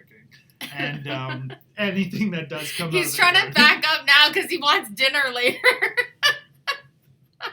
No. Ruth is being supportive. She's saying, Alicia, you have lots of other talents. Yes. That's what I'm trying to say. Oh my gosh. CT says, would I ever do collab with other YouTubers? So actually, I'm good friends with Megan from Glue Guns and Roses. If you haven't seen her channel, she does amazing DIYs. Megan and I actually met through YouTube, and we've been doing a bunch of stuff kind of behind the scenes to plan to do a collaboration at some point together. And I'm going to be doing a collaboration coming up in June with DIY Mama, Christina. She also lives in Canada, which I think is super awesome. So we are going to be doing a camper collaboration that our YouTube family will love, and that personally, Philip and I can support and stand behind what those people do on their channel. So I'm extremely picky about who I would do a collaboration with, who we would do a collaboration with. And really, like we've talked about on our channel before, we like to surround ourselves with people that we know, like, and kind of go along with the same things that we do. Yeah. If that makes sense. Just like sponsorship opportunities, for example, on our channel, we wouldn't be sponsored by a company or by a product or promote something to our YouTube family that we didn't stand behind or hadn't used for a long time or didn't know a lot about or didn't think that we kind of had the same belief system behind of like the upcycling and thrifting and that kind of idea. So choosing who we work with for collaborations is something that we definitely don't take lightly, right? No, and that's the same with the YouTube is we need to kind of know who they are as a person, and then that their channel is in very similar into the way that we want to produce our channel, and that's positive and uplifting and good people. One of the things that we always say on our channel is like we rise by lifting others, and so I think that collaborations are a great thing to do because our YouTube family would love Glue Guns and Roses channel, and our YouTube family would love the DIY Mama channel, and probably their subscribers would also love ours. And so if we can bring our communities together and help rise each other up and grow and spread the positivity that I know both of those wonderful women do on their channel, then I'm all for doing collaboration. And actually, it's funny because you meet friends in the most bizarre places sometimes, because I have made really good friends with these women on YouTube, and I wouldn't have otherwise met them. So it's kind of interesting how, for example, Megan and I chat a lot on Instagram, and, a few times a week for sure we've talked, and sometimes more if we can, get the time in.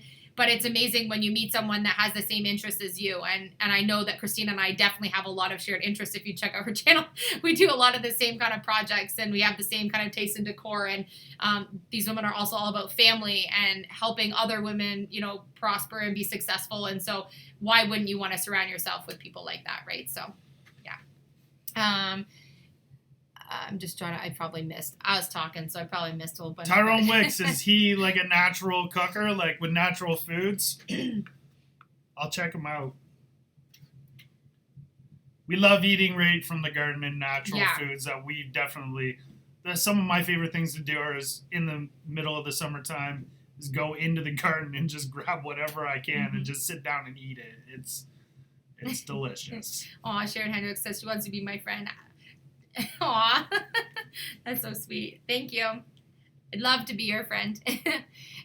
Eileen says, how can I help promote your YouTube channel? I'm a retired nurse and would love to help.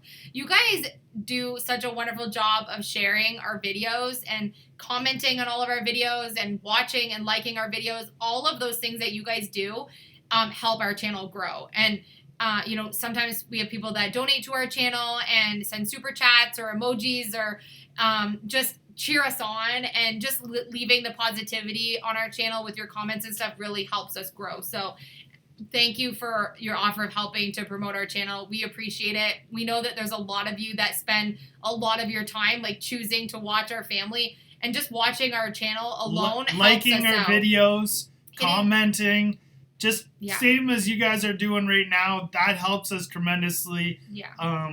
Sharing if you really want to, it's not necessary, but when you share it, more people see it.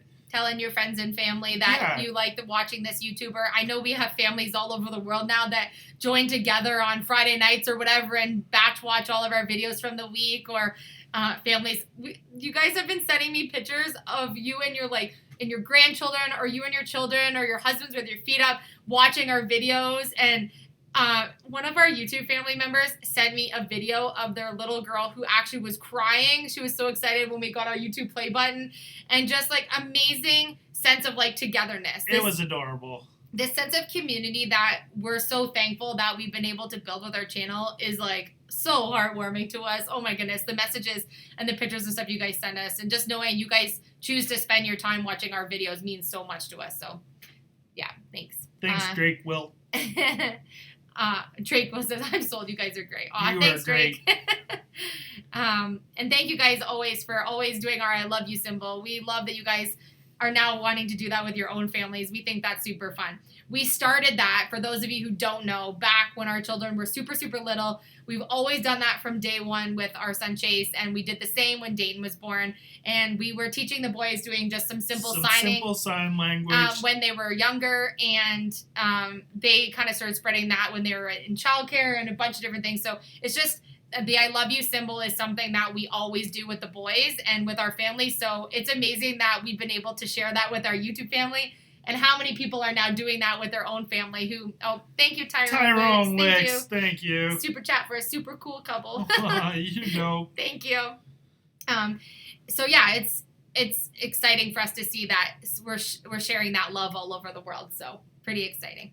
230 people still need to hit the thumbs up. Thanks, Cheryl. You're on them.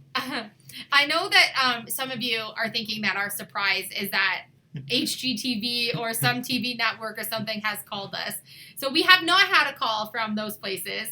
And I did have my TV show interview a couple of months, was it like 2 months ago or something? Yeah. Back in February. I have not heard back. So I know a lot of you have been cheering me on and you're really excited and you're hoping that that is the case. But I will say that Philip and I love making our content for YouTube. And I'm not sure that a TV show is maybe even what we would want to do, although going through the interview process and everything is super exciting. I haven't got a call back from that. I know a lot of things are halted and everything, but we just love making our YouTube content. And I'm not sure that even if we were offered a TV show, if it would be something that we would want to do. It's a really cool process to go through. It would have to be on our terms for sure. Yeah, and we would have to still be able to make our YouTube content for sure.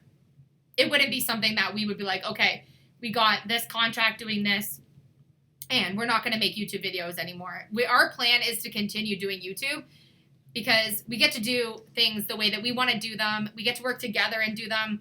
We get to spend the quality time with our kids and with our family and come on late at night and do chats with you guys whenever we want to and, schedule of what works best with our family.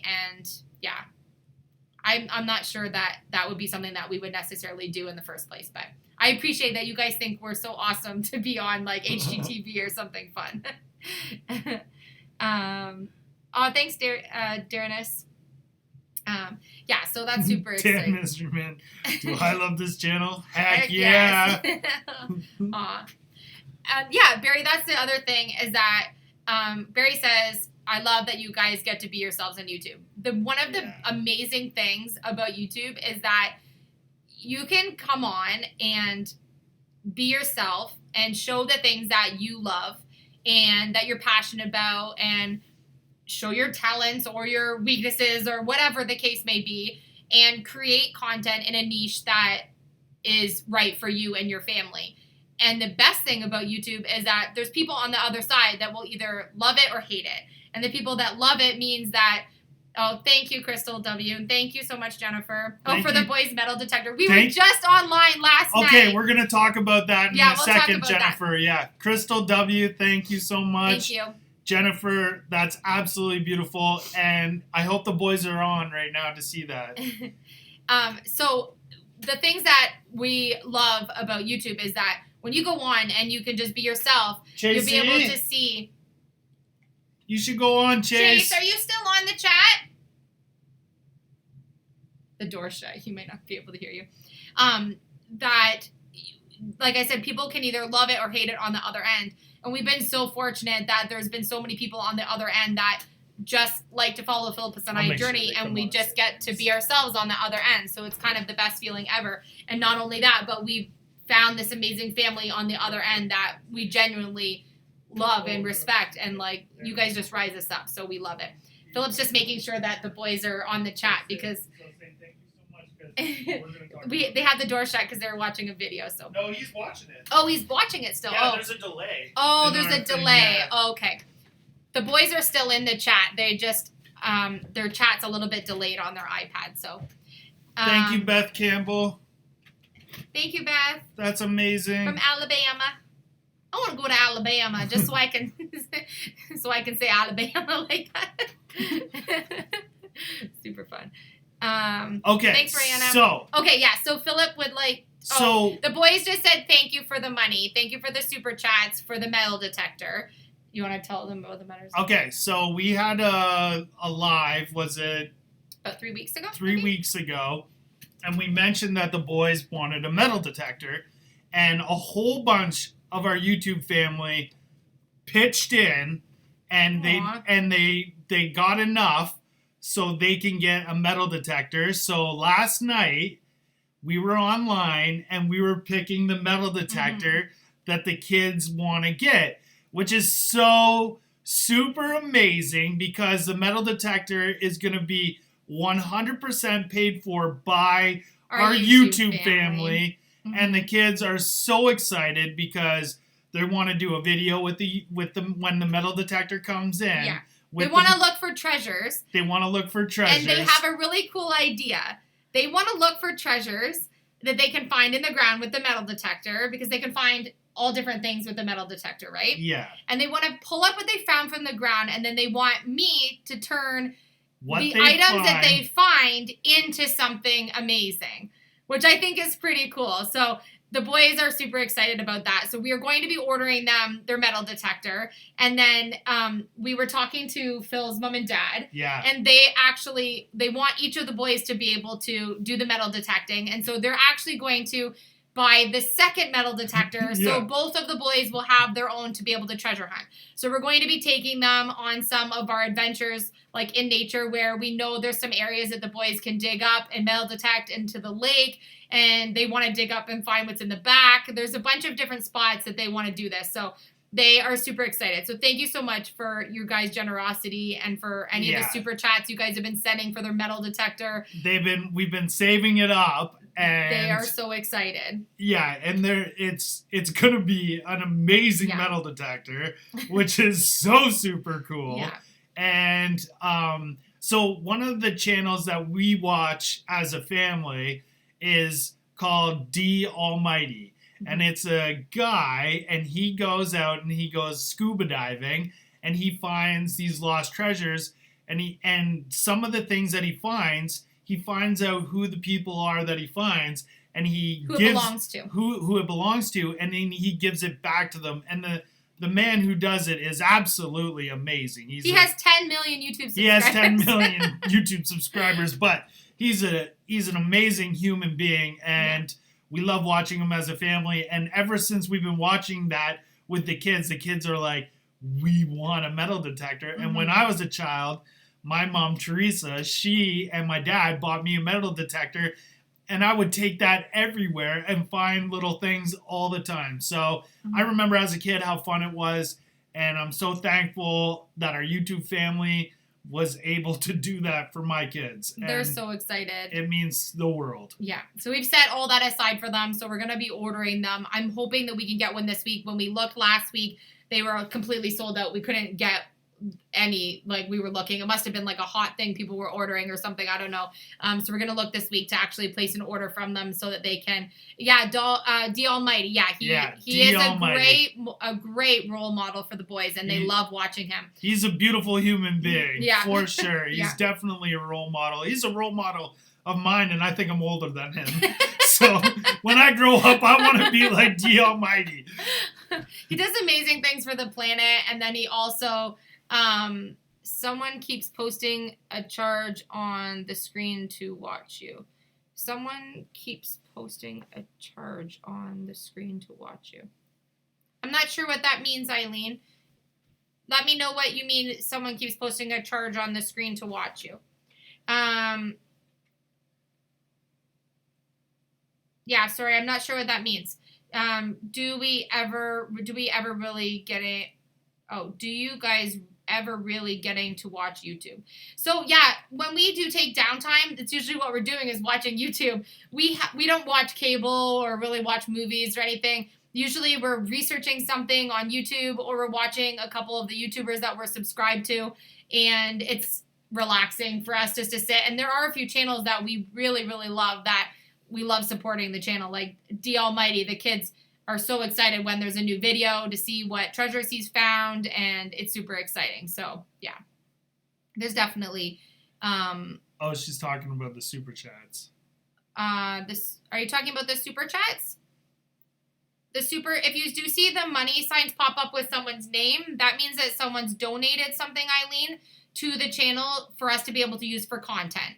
So if you saw, I'll go up and try to see, Beth Crystal, Campbell, Jennifer, Crystal Beth W. Campbell. So those at the bottom of your screen, there's a little money symbol that you can click that $sign, and it will ask you if you want to leave a donation to be able to, which goes to the content creator, Philip and I. And then if you want to leave a message on there on what you want to, the donations to go to, whether it be like the kids' metal detector or for content or whatever, then that's what those are. So if you see that, then that's what that is. And I'm not sure why it's popping up. That's not us doing that. Not sure. I'm just trying to, or it could be something on your end. I'm not sure what you're seeing on your side. So Queen Bee, Colorado is one of my favorite places that I've gone to. Yeah, absolutely. I used to go to Colorado all the time for work, and there's a few spots in Colorado that I want to take the kids and Elish and some of my favorite mountains, because the kids can ski and snowboard, that I'm super excited to go to. And the Mile High City or something like that. It's the highest altitude in the world, maybe even. So I definitely want to go and take the kids to Colorado. Hi from Belgium. Hi, Nadia. And then, sorry, I'm trying to read the questions as they come through. Why do they make the font so small on the side of the chat? So it's hard to see. Sherwa says she can't wait to see the kids metal detecting. I think it's so exciting because it's something that they've wanted to do. Oh, thank you, Crystal. Thank you, Crystal. She's trying to show Eileen what the super chats do. Thank you, Crystal. We appreciate it. Thank you, Crystal Waldeck. And it's free to watch us.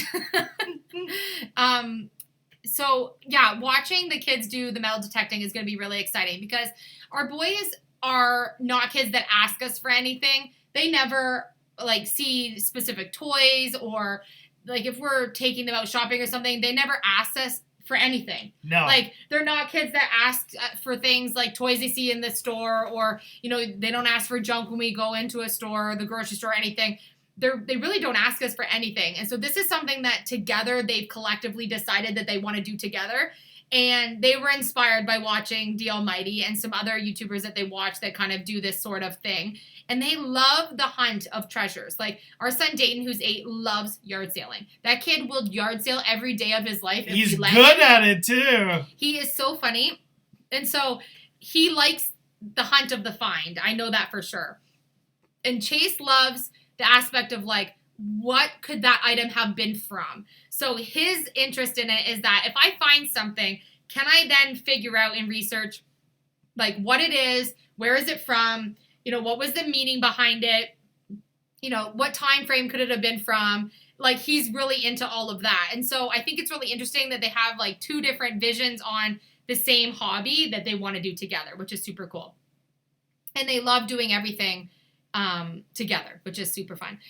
Jennifer is asking Crystal how the name is highlighted. So all of the people that are part of our YouTube family membership program have their name highlighted in green, and then they have custom emojis that they can use. So if you want to see what that is, you can click the join button and it will show you a little video of me explaining that if you're part of our membership program, that you have different perks with those. So yeah. Mom writes, our boys, they're amazing in the car, and we've driven across Canada both ways. We've gone to the East Coast, and then we've gone all the way to the West Coast, and they never once complained about how long it is. Sorry, excuse me. They never said what day is it. No, they've never said, what day is it? But the funniest thing is, when we are going to Nana and Papa's, which they've done a million times, every time they're like, are we there yet? And it's literally half an hour down the road, so it's kind of funny. Our kids are great kids. Yeah, they're exciting. How long does it take to get to Colorado? I've never driven to Colorado, but I have driven to British Columbia, and it took 3.5 days, 4 days. Yeah. About. And when I go to Colorado, I fly there, and it's 3.5 hours. Carol said Matt is trying to tell us how to bleach plastic. Yes, please. Yes, absolutely. See, that's how I missed things because I hit the wrong buttons. If I missed it and you already wrote how I can bleach the plastic or how I can clean up that yellow plastic, can you just retype it so I can see it? Or you can send me an email to elishaenglish@hotmail.com and then I can see the information because I would love to figure out how to bleach it rather than spraying them. So where we live, because we live close to Lake Erie, and we live close to the border, Detroit and everything, there is a couple war spots that took place around even our area where we are, and there's can be a bunch of Civil War artifacts found. People have found cannonballs and old muskets and hatchets and just old really cool things. So yeah, I know of a couple really cool places to take the boys to go look for some pretty cool stuff. Old native artifacts and stuff might be tougher to find because I know the really old stuff, they didn't really use steel. They used more of like flint rock and slate rock and pottery, which won't get picked up with the metal detector, but they might have had some metal in some of the jewelry that they wore. But most of what they used were hides, leathers, and things from animals that won't get picked up. Probably not. So, but they can still search for them. But they can still search for that stuff in this area. There's a lot of old native artifacts around our area too. So yeah, it'll be fun for the boys for sure. Thanks, Matt. I'm gonna try that. He's just telling me how to bleach the yellow plastic on the lights with peroxide wrapped in plastic and then leave it in the sun. That's awesome. I'm gonna give that a try. Plastic takes, I did get spray paint to be able to do it, but I try not to use the aerosol sprays if I don't have to. Unfortunately, obviously some things it's unavoidable, but I do try not to. So I'm going to try to do it the way Matt's telling me here. So I think it's pretty interesting. Like Raina said the boys could host YouTube things and do like the next Pawn Stars show. That would be cute. They want to do their own YouTube so bad, but we keep telling them that they're too young yet. You have to be older on YouTube to have your own channel. They want to so bad as doing Thanks, YouTube. Carol. Hope you feel better. We'll be thinking of you. Roxanne said she'd love for us to visit in South Carolina. That sounds a lot warmer than what we dealt with today. Yeah, I would love to go to South Carolina. Absolutely. Yeah. Thank you, Beth. You guys totally reminded me that it was Mother's Day this weekend, and then please get the braking system for the camper installed in your truck. Elaine, yes, absolutely. The braking system for sure is going to get installed. We actually have the wiring kit. Just haven't done it yet. And then new brakes. We actually just put new brakes on the truck, and there'll be new brakes on the camper too. Yeah. So we won't be going anywhere without new brakes, new tires, and everything safe. Whoops. Oh, what did I do? Oh, well. I should just not touch the mouse. I'm grounded from the mouse. And that road trip to the east. Yes, our boys absolutely love ocean life, which is part of the reason why we love going to the East Coast. We were there, was it, I think like 2.5 years ago, 3 years ago? Yeah. Where we did a 2-week tour of the East Coast, which was so exciting. We actually went on a Zodiac boat tour and were within feet of the humpback whales. They were going beside us, under us, all around us. Even little baby humpback whale. Baby. Oh my gosh. The cutest thing I ever saw. It was so cute. So I'm super excited. Oh yeah, Royanna, you live near. You live in Laguna Beach, right? Super warm there. And so I think it's super exciting that they love the ocean creatures. They were finding all kinds of things, and yeah, they want to see that again for sure. We went on a pelican tour, No. boat tour, puffin. I always get them mixed up. Pelicans have the big beaks. Puffins have the cute little beaks. We went on a puffin boat tour, which was amazing, and we saw a whole bunch of different types of birds and stuff, and the boys saw seals and different types of whales, and it was pretty incredible. We did a whole bunch of really neat things when we went to the East Coast. So Philip, remember that special day? It's all on you. Yeah, he remembered. I didn't even. I would have went right past it and not even thought about it.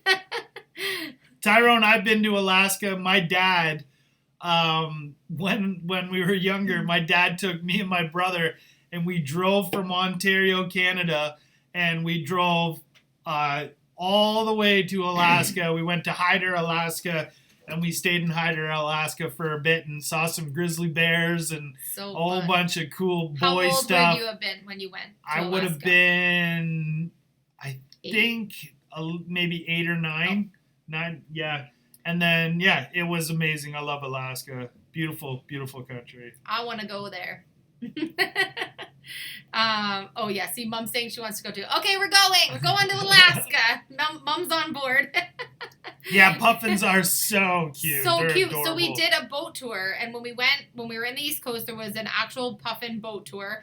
It was so amazingly well done, and they took us around this whole area, and we probably saw 50 different species of birds that were there. How many? Yeah. I forget what the pamphlet said, but they did such a good job. And actually, I bought a beautiful painting in their gift shop because it was just so exciting. And we bought like puffin stuffies for the kids and all kinds of things. And it was one of our favorite stops that we took when we were in the East Coast. They did such a good job. It was amazing. Although I'm incredibly seasick, so I was very nauseous the whole time, it was beautiful because the birds were just absolutely gorgeous. Oh, I see Crystal with her emoji with our pup. Aww. I love the custom emojis on there. Yeah, so it was, and there were so many puffins. It was Puffin Island boat tours, I believe, Puffin was what Island we did. Boat tours, yeah. It was just absolutely incredible. I would do it all over again, even though I was sick the whole time. It was pretty windy that day, I think. The boat was just a-going, so...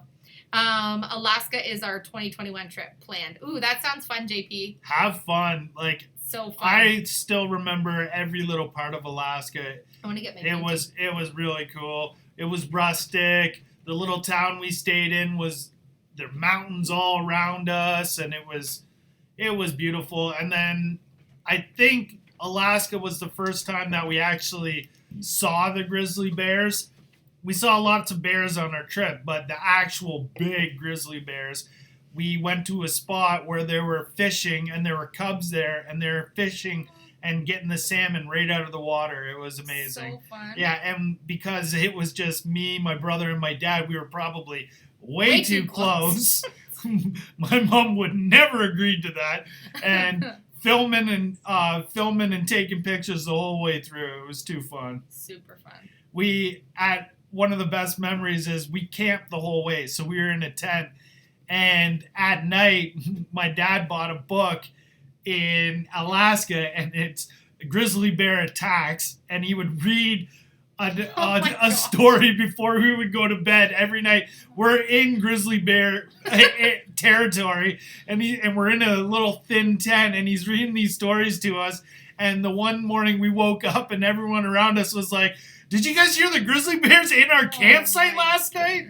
It was too funny. How long did it take us to drive to Nova Scotia? We did a 2-week tour in the Winnebago. So we drove right to PEI, and I think it took us 15 hours maybe to get to PEI. Keep in mind that Mom and I made everyone stop at every thrift store, market, and antique place we found on the way. So it took us quite a while just because we stopped at everything. This is actually the painting that I picked up when we went to the Puffin. Oh, I always point it the wrong way. Oh, wrong way. The Puffin Island boat tours that we went to, which was hand painted by a local artist that lived in that area. And then she just sold her work in the gift shop of the Puffin tour. So this is one of my keepsakes that I brought home from our trip to Nova Scotia, which I was pretty happy I got to bring something home. And they were really reasonable. I couldn't believe the price on some of them. And she had some beautiful work there. I just picked a smaller one, but she had some gorgeous stuff. Did you go to Mount Denali Park? 22 hours. Oh, 22 hours to Nova Scotia. Looks like we have a long road trip in the camper. Go ahead. But it was longer when we went out west. Yeah, and it was longer when we did Nova Scotia because we just didn't. We stayed in a bunch of different parks. Mm-hmm. We went to PEI, and then we drove the whole coast to PEI, got on a ferry, and then went over to Nova Scotia, started on one end of Nova Scotia, and then we stayed at a bunch of different camps, and we did the whole coast all the way around Nova Scotia, and then we went, took a ferry onto an island, and then took another ferry onto Briar Island, and then we did the boat tour off of Briar Island. So we did all of Nova Scotia. Eileen says, we will bring the steaks. Have you been to our Amish thrift stores? Where do you live, Tyrone? Where did you say? I think he's in East. No. I'm trying to remember where you said you live, Tyrone, if you said where you live. Where haven't we been? So I haven't been anywhere in the U.S. When I was in high school, I went to Mexico for about a week, and that was it. And I've only really been into the U.S. to a couple small spots. And when I was much, much younger, like I've been to Chicago, like Port Huron, like Michigan, Detroit. Like I've been not that far into the U.S. And then Philip did some traveling into the U.S. He used to do some like professional development for work, so he's done quite a bit of traveling into the U.S. Oh, he's in Ohio. Yeah, I haven't been to the Amish thrift stores, I don't think. So there's definitely quite a few spots in the U.S. that we want to come for sure. But I know we talked about it on our last live, but we will definitely let our YouTube family know where we're going. So that we can plan some type of meetups or an event or like something that we can get in touch with some of our YouTube family members depending on where we're going. So, even if it's a spot where we're kind of going through and we know there's a lot of you in one area, then we can kind of pick a spot where we can all meet. Even if it's something so simple as a Walmart parking lot and we post up there, right? Like it doesn't have to be any specific area. So yeah, we want to come and we want to meet all of our YouTube family as much as we possibly can on our tours, Canada and US for sure. And we obviously can't take the camper across the ocean. A couple people sent me these really cool like camper ferries apparently that I could get my camper over to the UK and all these kinds of things as jokes. But we definitely do want to be doing some traveling worldwide. So we just have to make sure that some of the traveling spots we want to go to are obviously in a budget that our family can afford, and we can kind of plan out things as we go. So first off, just make sure that the camper's in good running order that we can actually get to our first destination first, and then we can go from there. But Disneyland, a built-in tour guide. Eileen says build a playground area for the boys in the back. Our boys aren't really like playground playing kids. Our kids have been raised very like emergent curriculum kind of play-based learning. They build their own stuff and make their own kind of play experiences, and they're just really never been climber place-based kind of kids. Like they would be building forts in the backyard or like DIY tracks for their cars and all kinds of things. But if we had a play set back there, they likely would never use it. They love their trampoline though. Nobody wants to come to Saskatchewan. Harry, we lived in Saskatchewan for a short little while. Very short time. But we've been to Saskatchewan plenty of times. Depends where in Saskatchewan, because northern Saskatchewan is absolutely gorgeous. And even the lower part of Saskatchewan it's somewhat prairies, but it's still beautiful. Oh, thank you, Beth. Thank you, Beth Campbell. We're always welcome in Alabama. Ooh, I want to come to Alabama. I do want to come to Alabama. Lori Sue says we need a roof cargo box for all of the thrifting that I'll find on vacation. I like the way you think, Lori Sue. Yeah, a lot of our family heritage is from Saskatchewan. Some of my great relatives, late relatives, they did dogs, and they ran a sled of dogs, and they used they used to help people out in Saskatchewan before years and years and years before there were cars, and they would it's cool stories, but they would go on fishing camps and they'd take people out on tours and collect fish and food and come bring them back and sell them. Mm-hmm. Yeah, so we have a huge heritage in Saskatchewan. Super fun. So far back heritage. Yeah, right? far back heritage. Dog running heritage. I'm trying to make sure. Why did they make this so small? It's beautifully flat. Southeast Saskatchewan is beautifully flat. The fields are gorgeous. The fields are absolutely gorgeous. My favorite colors all the way across it. Trying to. Austin, what day is it? Thrifting in Europe would be amazing, but I would have to go with empty luggage for sure. I would love to do thrifting in anywhere overseas. Would be gorgeous to do some thrifting. I think I must have seen you in Regina, Saskatchewan 4 years ago. Now I live in Toronto. Lots of people from Saskatchewan on the chat right now.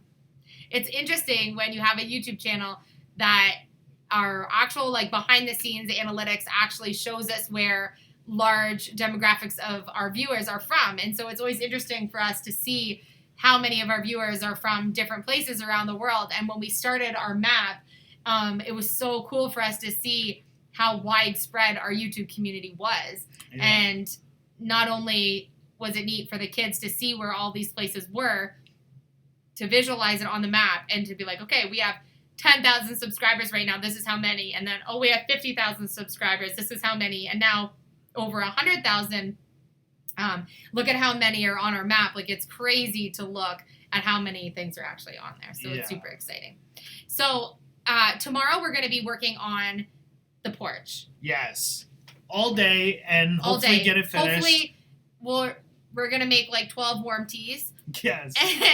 And hopefully it's a little warmer tomorrow than it was today because it was so unbelievably cold today. 4 degrees. We were out there working on the porch. And so we want to get as much of that done as we possibly can tomorrow. And so I'm really excited because I'm going to paint that door tomorrow. Yes. So I think it's super exciting that we get to paint that door and get all of that started. And I think the door will be hung tomorrow because we have to get the framework done on the front, which I think is pretty exciting. Let me know if you think this is a good color for the front porch door. I hope it's showing up, not green, but yellow. On there. And then Hi Pete. Hi Pete. I am Eileen's husband, the one that is harassing you. No, we love it. Super fun. Welcome, Peter. So yeah, I think it's gonna look gorgeous. I'm excited to see what the whole porch is gonna look like coming together. When we started putting the first couple boards on today, how excited were you? The first board went up and I was like, we have a porch. He's like, well, we have one board, but it was exciting to get that first one on, which meant that we were starting that project, which is exciting. So, where is it? Hold on. Tyrone, he says, where do we recommend people visit in Canada? And he's been to Windsor, Niagara Falls, and Toronto.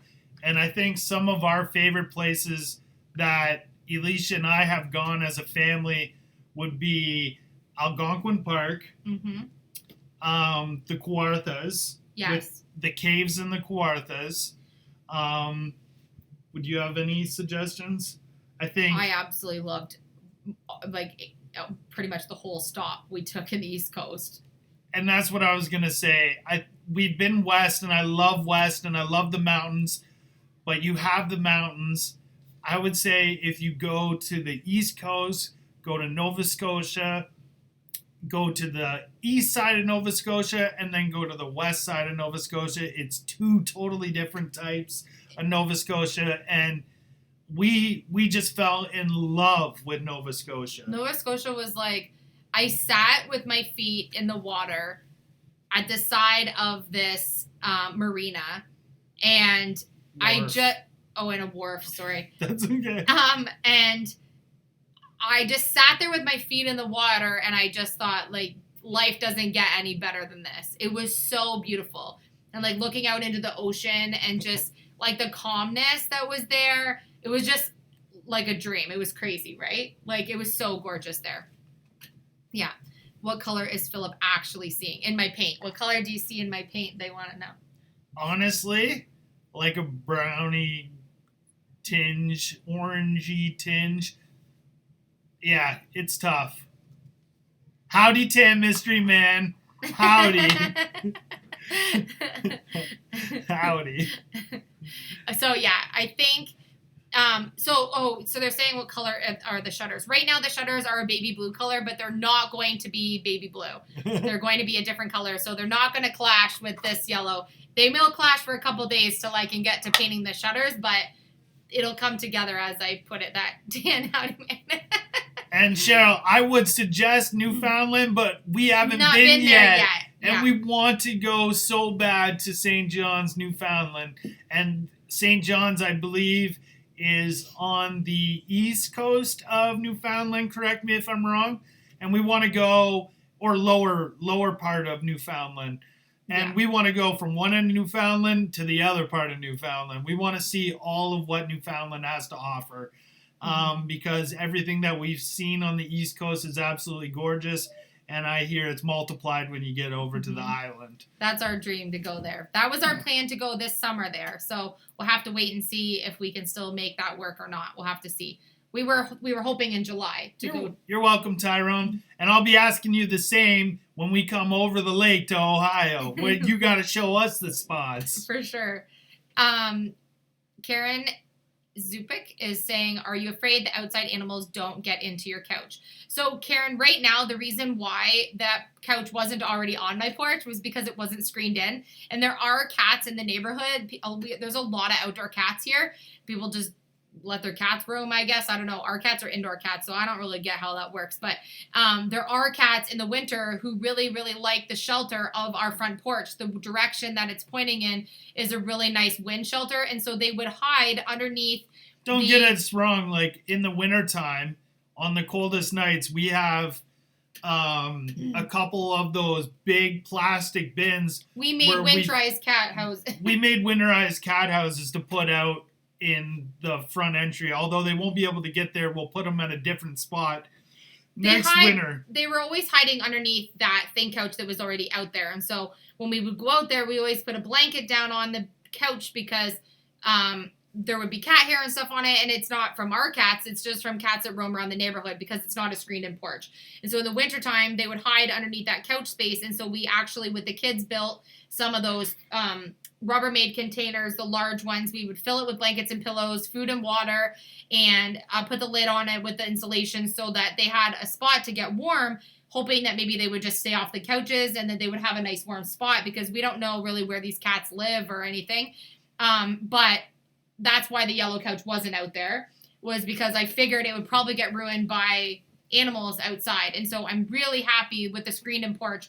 The animals won't be able to come on our porch unless they were invited, which we wouldn't invite the neighborhood cats on. And then we'll be able to put those shelter houses that we make in the winter, we'll probably put them along the outside of the porch there, where we have another alcove over by our mudroom where they also hide sometimes.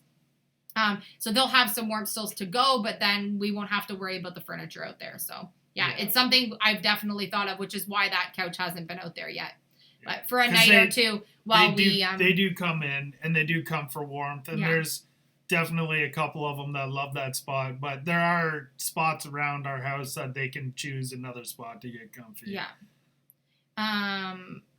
Freezing in Alabama, 80 degrees 2 days ago, 35 degrees tonight. It's dropping down to -3 here tonight, so it could be snow in the morning.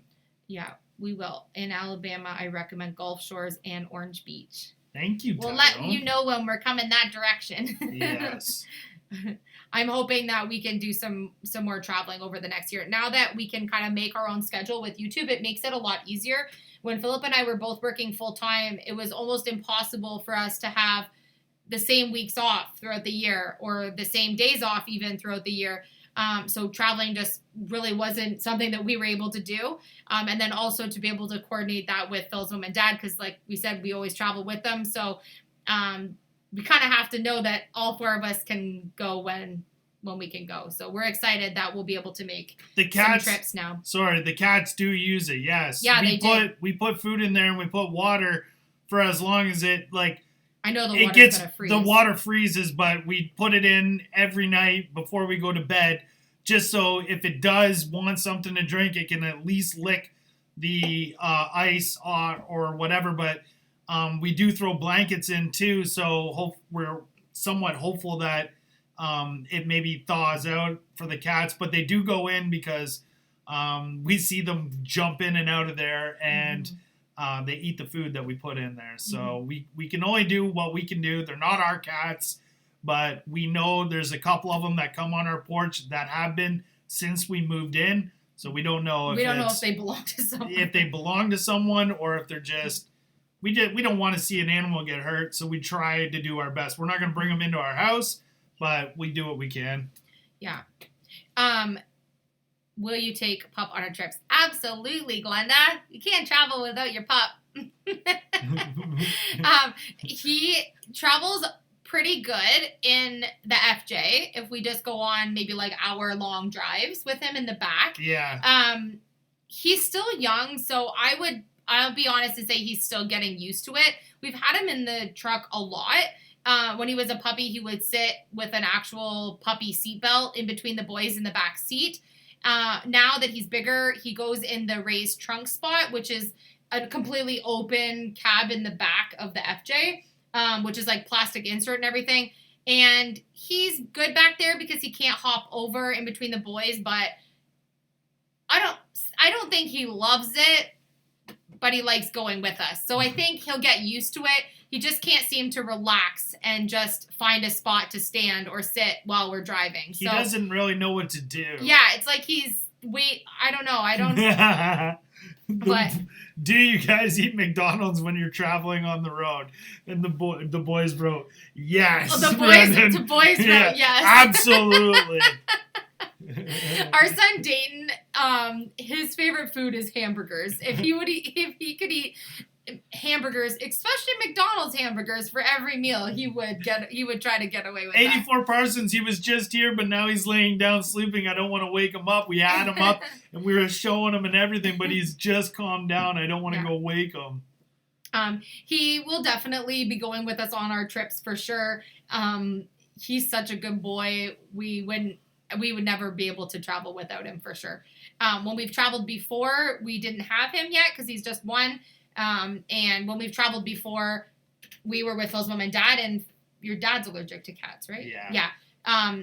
Phil's dad's allergic to cats, so we have a place that we've taken the cats when we've traveled before, and they were happier than ever there. There's a whole cattery that they can hang out and everything, so we leave the cats and take the pup with us, so. It's hard to believe he's so big for 1 year old. Yeah, he's super long, but he has really short legs and really long ears. I know we don't offend him with his, short legs. He's a really good boy, though. Good boy. He doesn't really howl much. He chats with us, but he doesn't howl much. He's just kind of finding his voice a little more lately. When I'm singing, he's telling me, I don't know if he's singing with me or if he's like, Dad, you're embarrassing me. Stop singing. Oh, man. But he's kind of funny. He's starting to kind of do a little bit of a howl. Who knows my password so I can send a super chat? I don't know what your password is. Sorry. I would love to see how he handles a radio flyer. Pictures. I just said to Philip that we need a wagon. I thought that would be super cute. For what, Kayla? I'm trying to... Oh, thanks. Oh, I'm trying to read Thanks, them. Beth Campbell. That's amazing. That's sweet of you. Comments are, that's super fun. Yeah, we plan on doing quite a bit of traveling with the camper, so we'll be letting you guys know where we're going to go. But, yeah, should we probably get the boys off to bed here? Yeah. I'm just looking at what time it is here. Yeah. So I think we're going to just finish talking about what we're going to be doing for the rest of the weekend with you guys. And then we're probably just going to sign off in a couple minutes here and get the kids to bed because apparently they're both up, all probably thinking about McDonald's cheeseburgers right now that we can't get. I don't know how our live chats always turn into food vlogs, but it always happens. So You whispered short legs when you were showing the porch the other. I know. So because it's like a hidden inside joke that we don't tell him that he has little legs. Shh. We don't want to offend he's right him. There. But we joke that he thinks he's a full-size dog. So we don't want to upset him. He tries to get on the couch we don't want to and give he him just a complex. Yeah, I don't want to give him a complex. He's just one. You gotta go easy on the poor pup. Oh, my goodness. McDonald's delivers, yeah. Oh, no.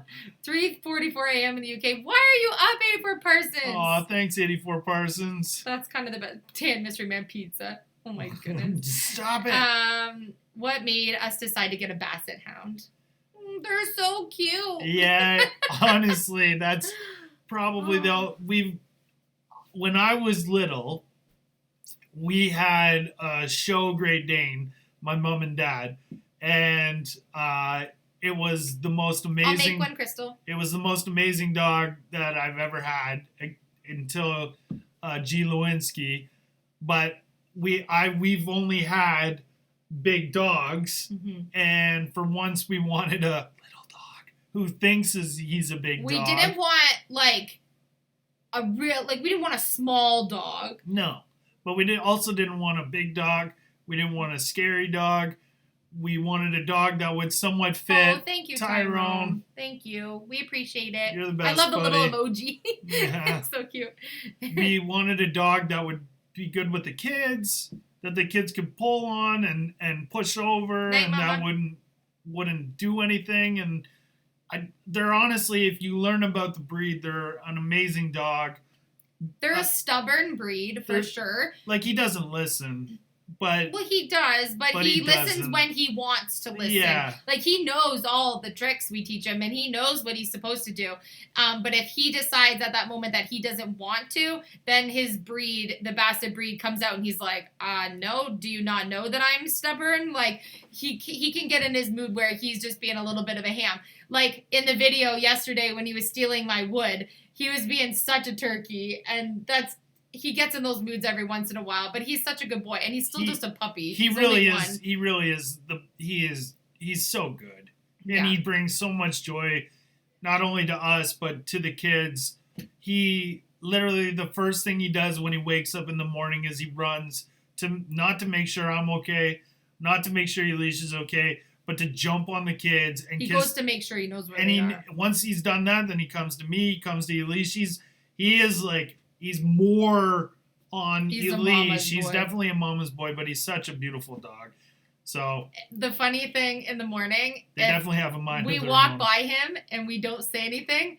We've been doing it in the mornings just because it's been funny the last couple days. We'll walk by to get something and pretend like we're not going to say good morning to him, and then he is like out beyond.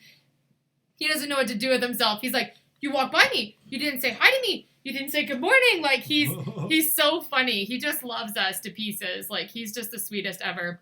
Good night, Mom. Love you. Night, Mom. Love you. I'll call you tomorrow. So yeah, we love having him for sure.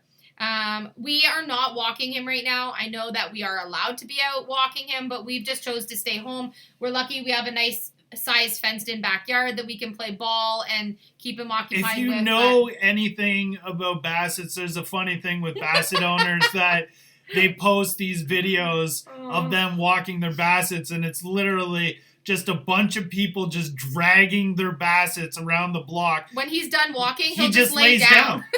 He just lays down. And it's funny because when we first got him, we're like, what's he doing? Why is he doing this? And you're like tugging him and he won't go, and then you have to carry him. And he'll walk half a block, he'll lay down, and that's it. Mm. And we're not the only ones, because people post all the time of them walking their Bassets and they just drag them. So when we first got him, the boys and I, the kids and I, would take him for a walk every night before bed. And Philip would get everything ready, like, for setting up everyone before bed or whatever. And we would just take him for that, 6-minute jaunt on the way, around the block and quickly home to tire him out before bed. And he would stop at this one spot where he absolutely loves the flowers. Our horticultural society plants flowers in front of the cafe in our town, and he will make us stop and stand there for 5 minutes while he sniffs every petal. He has to remember to stop and smell the flowers, which I appreciate. He has good values in life that he has to stop and smell the flowers, but then he'll walk for 12 more feet and give up walking. Yeah.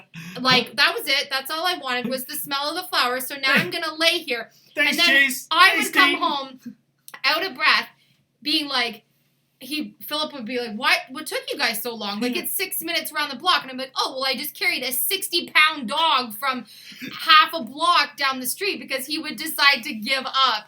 After he'd smell his little special spot, he would just give up, lay on the ground, and be done walking. He's such a ham. Now that he's getting bigger, he makes it all the way around, but he would just decide that he was over and done with. So, but he'll still just sit his butt down and he'll just be like, no, I'm not walking today. So for a dog like that, he does love being outside, and he does do his little tears around the backyard, but you don't really have to walk him around the block too much because he just doesn't want to. Mm-hmm. So, Eileen, at the bottom of your chat screen, there's a gray $sign beside a gray happy face. You can click the $sign and it will walk you through the prompts down there. I have Holloway handbag has 4 bassets. You have 4 bassets? So cute. I need to see them. Can you send me a picture, please? Yeah. AliciaEnglish@hotmail.com. Send them now. I have 4 bassets we call is flat basset surfing. Flat basset surfing. Yes. Oh my gosh, that's the best ever. Oh my gosh. I'm not sure, Glenda, exactly what he does weigh. I don't think he weighs. He was that weighed yet. at the vet maybe about 3 months ago, but I can't remember what he weighed. I think 30 pounds right now. He feels like 60 or 80 when you're carrying him half a block, though. Yeah. He's still just 1, but he's getting there. Oh. He does love to eat. Yeah. He does love to eat. Oh my goodness. Okay, so what we're doing tomorrow, we're going to finish the porch, and then, well, hopefully not, maybe we're not going to finish the porch tomorrow, but we're going to finish as much as we can. So you guys are going to see an update on what we get done on the porch tomorrow, including what we did today. So we got a lot done today, but we really want to show you more of the transformation in total. And then we also have a video for you guys on Sunday night. And then we may do another live on Sunday night, depending on if we get the porch done or not. We'll update you on our dashboard. So you'll be able to see updates on there. I'll probably put what time, if we're going to be able to do the live on there. We'll see. Our kids are always up for the live chat. So yeah. I think we'll probably do another live on Sunday night, probably around 9 p.m. Eastern Standard Time. Yeah, for sure, Sunday. We have to do them around that time, because then by the time we get our videos done and we get everything uploaded, then we can be ready to sit down and chat with you guys before bed. So we're probably going to go. Thanks, Zini Jones. Oh, thank you. And yeah, 84 persons we do all of the can't complain. Common denominator. Yeah. And then we'll hopefully by Monday be able to get back into the camper. I'm hoping we have a few warmer temps so we can actually get in and do some painting and finish up some stuff that we want to do in the bedroom space in the camper. And because we got some supplies dropped off today, we'll be able to get to the next renos that we need to. Oh, welcome to the family, Sharon Finney. Welcome, Sharon Finley. And then be able to get some of that stuff done in the camper, which I'm excited about, because I don't think that anyone really knows what I'm going to do in the bedroom space. I haven't really shared anything about what I'm going to do, but I promise you it's not going to be all white. So those of you who keep saying I'm going to paint it white, I know it seems like that's my go-to color, but I promise I love color. It's just, it is such a small space. So we needed to make that brown rectangle bigger. Yes. By adding the white paint. Yes. Right? Like yes. One of those things. One of those things you just have to do. Sometimes white is better, and then we can add other accent colors after that, because we definitely have lots of color coming into the camper. So we hope you guys like the porch renovation that we're doing this weekend. We have a couple episodes, so I think it's super exciting. I think you guys are going to love it. If you guys have any suggestions, then let us know in the comments section. If you missed yesterday's video, we did a trash to treasure. You guys have been begging me to do another trash to treasure. And we also had a camper update the day before that. So make sure, if you haven't seen the last couple videos, and if you did love yesterday's trash to treasure video and you are newer to our channel, we have a whole playlist of trash to treasure videos. Like, a whole year's worth of Trash to Treasure videos that you can catch up on if you're bored at home and you're looking for something to watch to see a bunch of transformations where we take literally items from the trash, like literally from the landfill, and transform them into amazing home decor pieces. So, Brianna, maybe we'll do a business membership at some point. So if you haven't seen those videos, check out the playlist that we have on our channel. Thank you guys so much for any of the super chats or emojis you guys have sent, donations for our channel. Thank you for spending the time with us and coming and chatting with us. It means so much to us that you guys choose to spend your time with us. Yeah.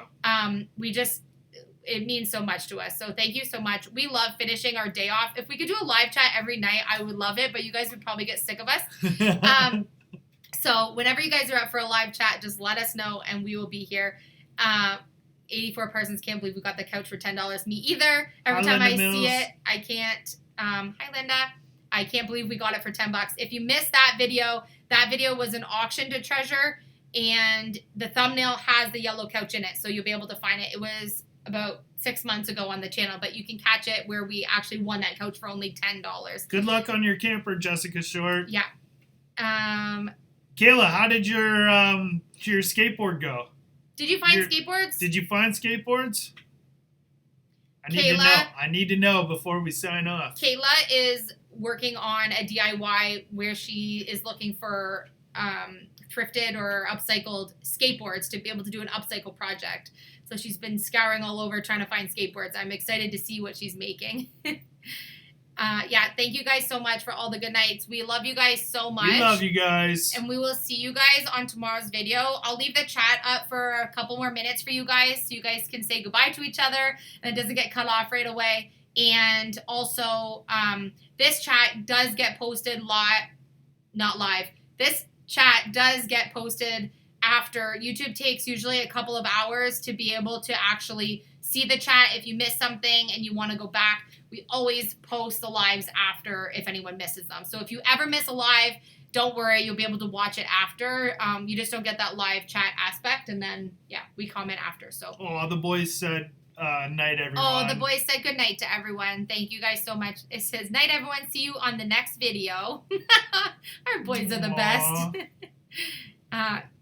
Thank you so much for all the support, guys. Yeah, thank you. Don't forget to hit that like button, and we'll see you guys on tomorrow's video. Good night, everyone. Good night, everyone. Have a good night or a good morning if you're on the other side of the world. We love you guys.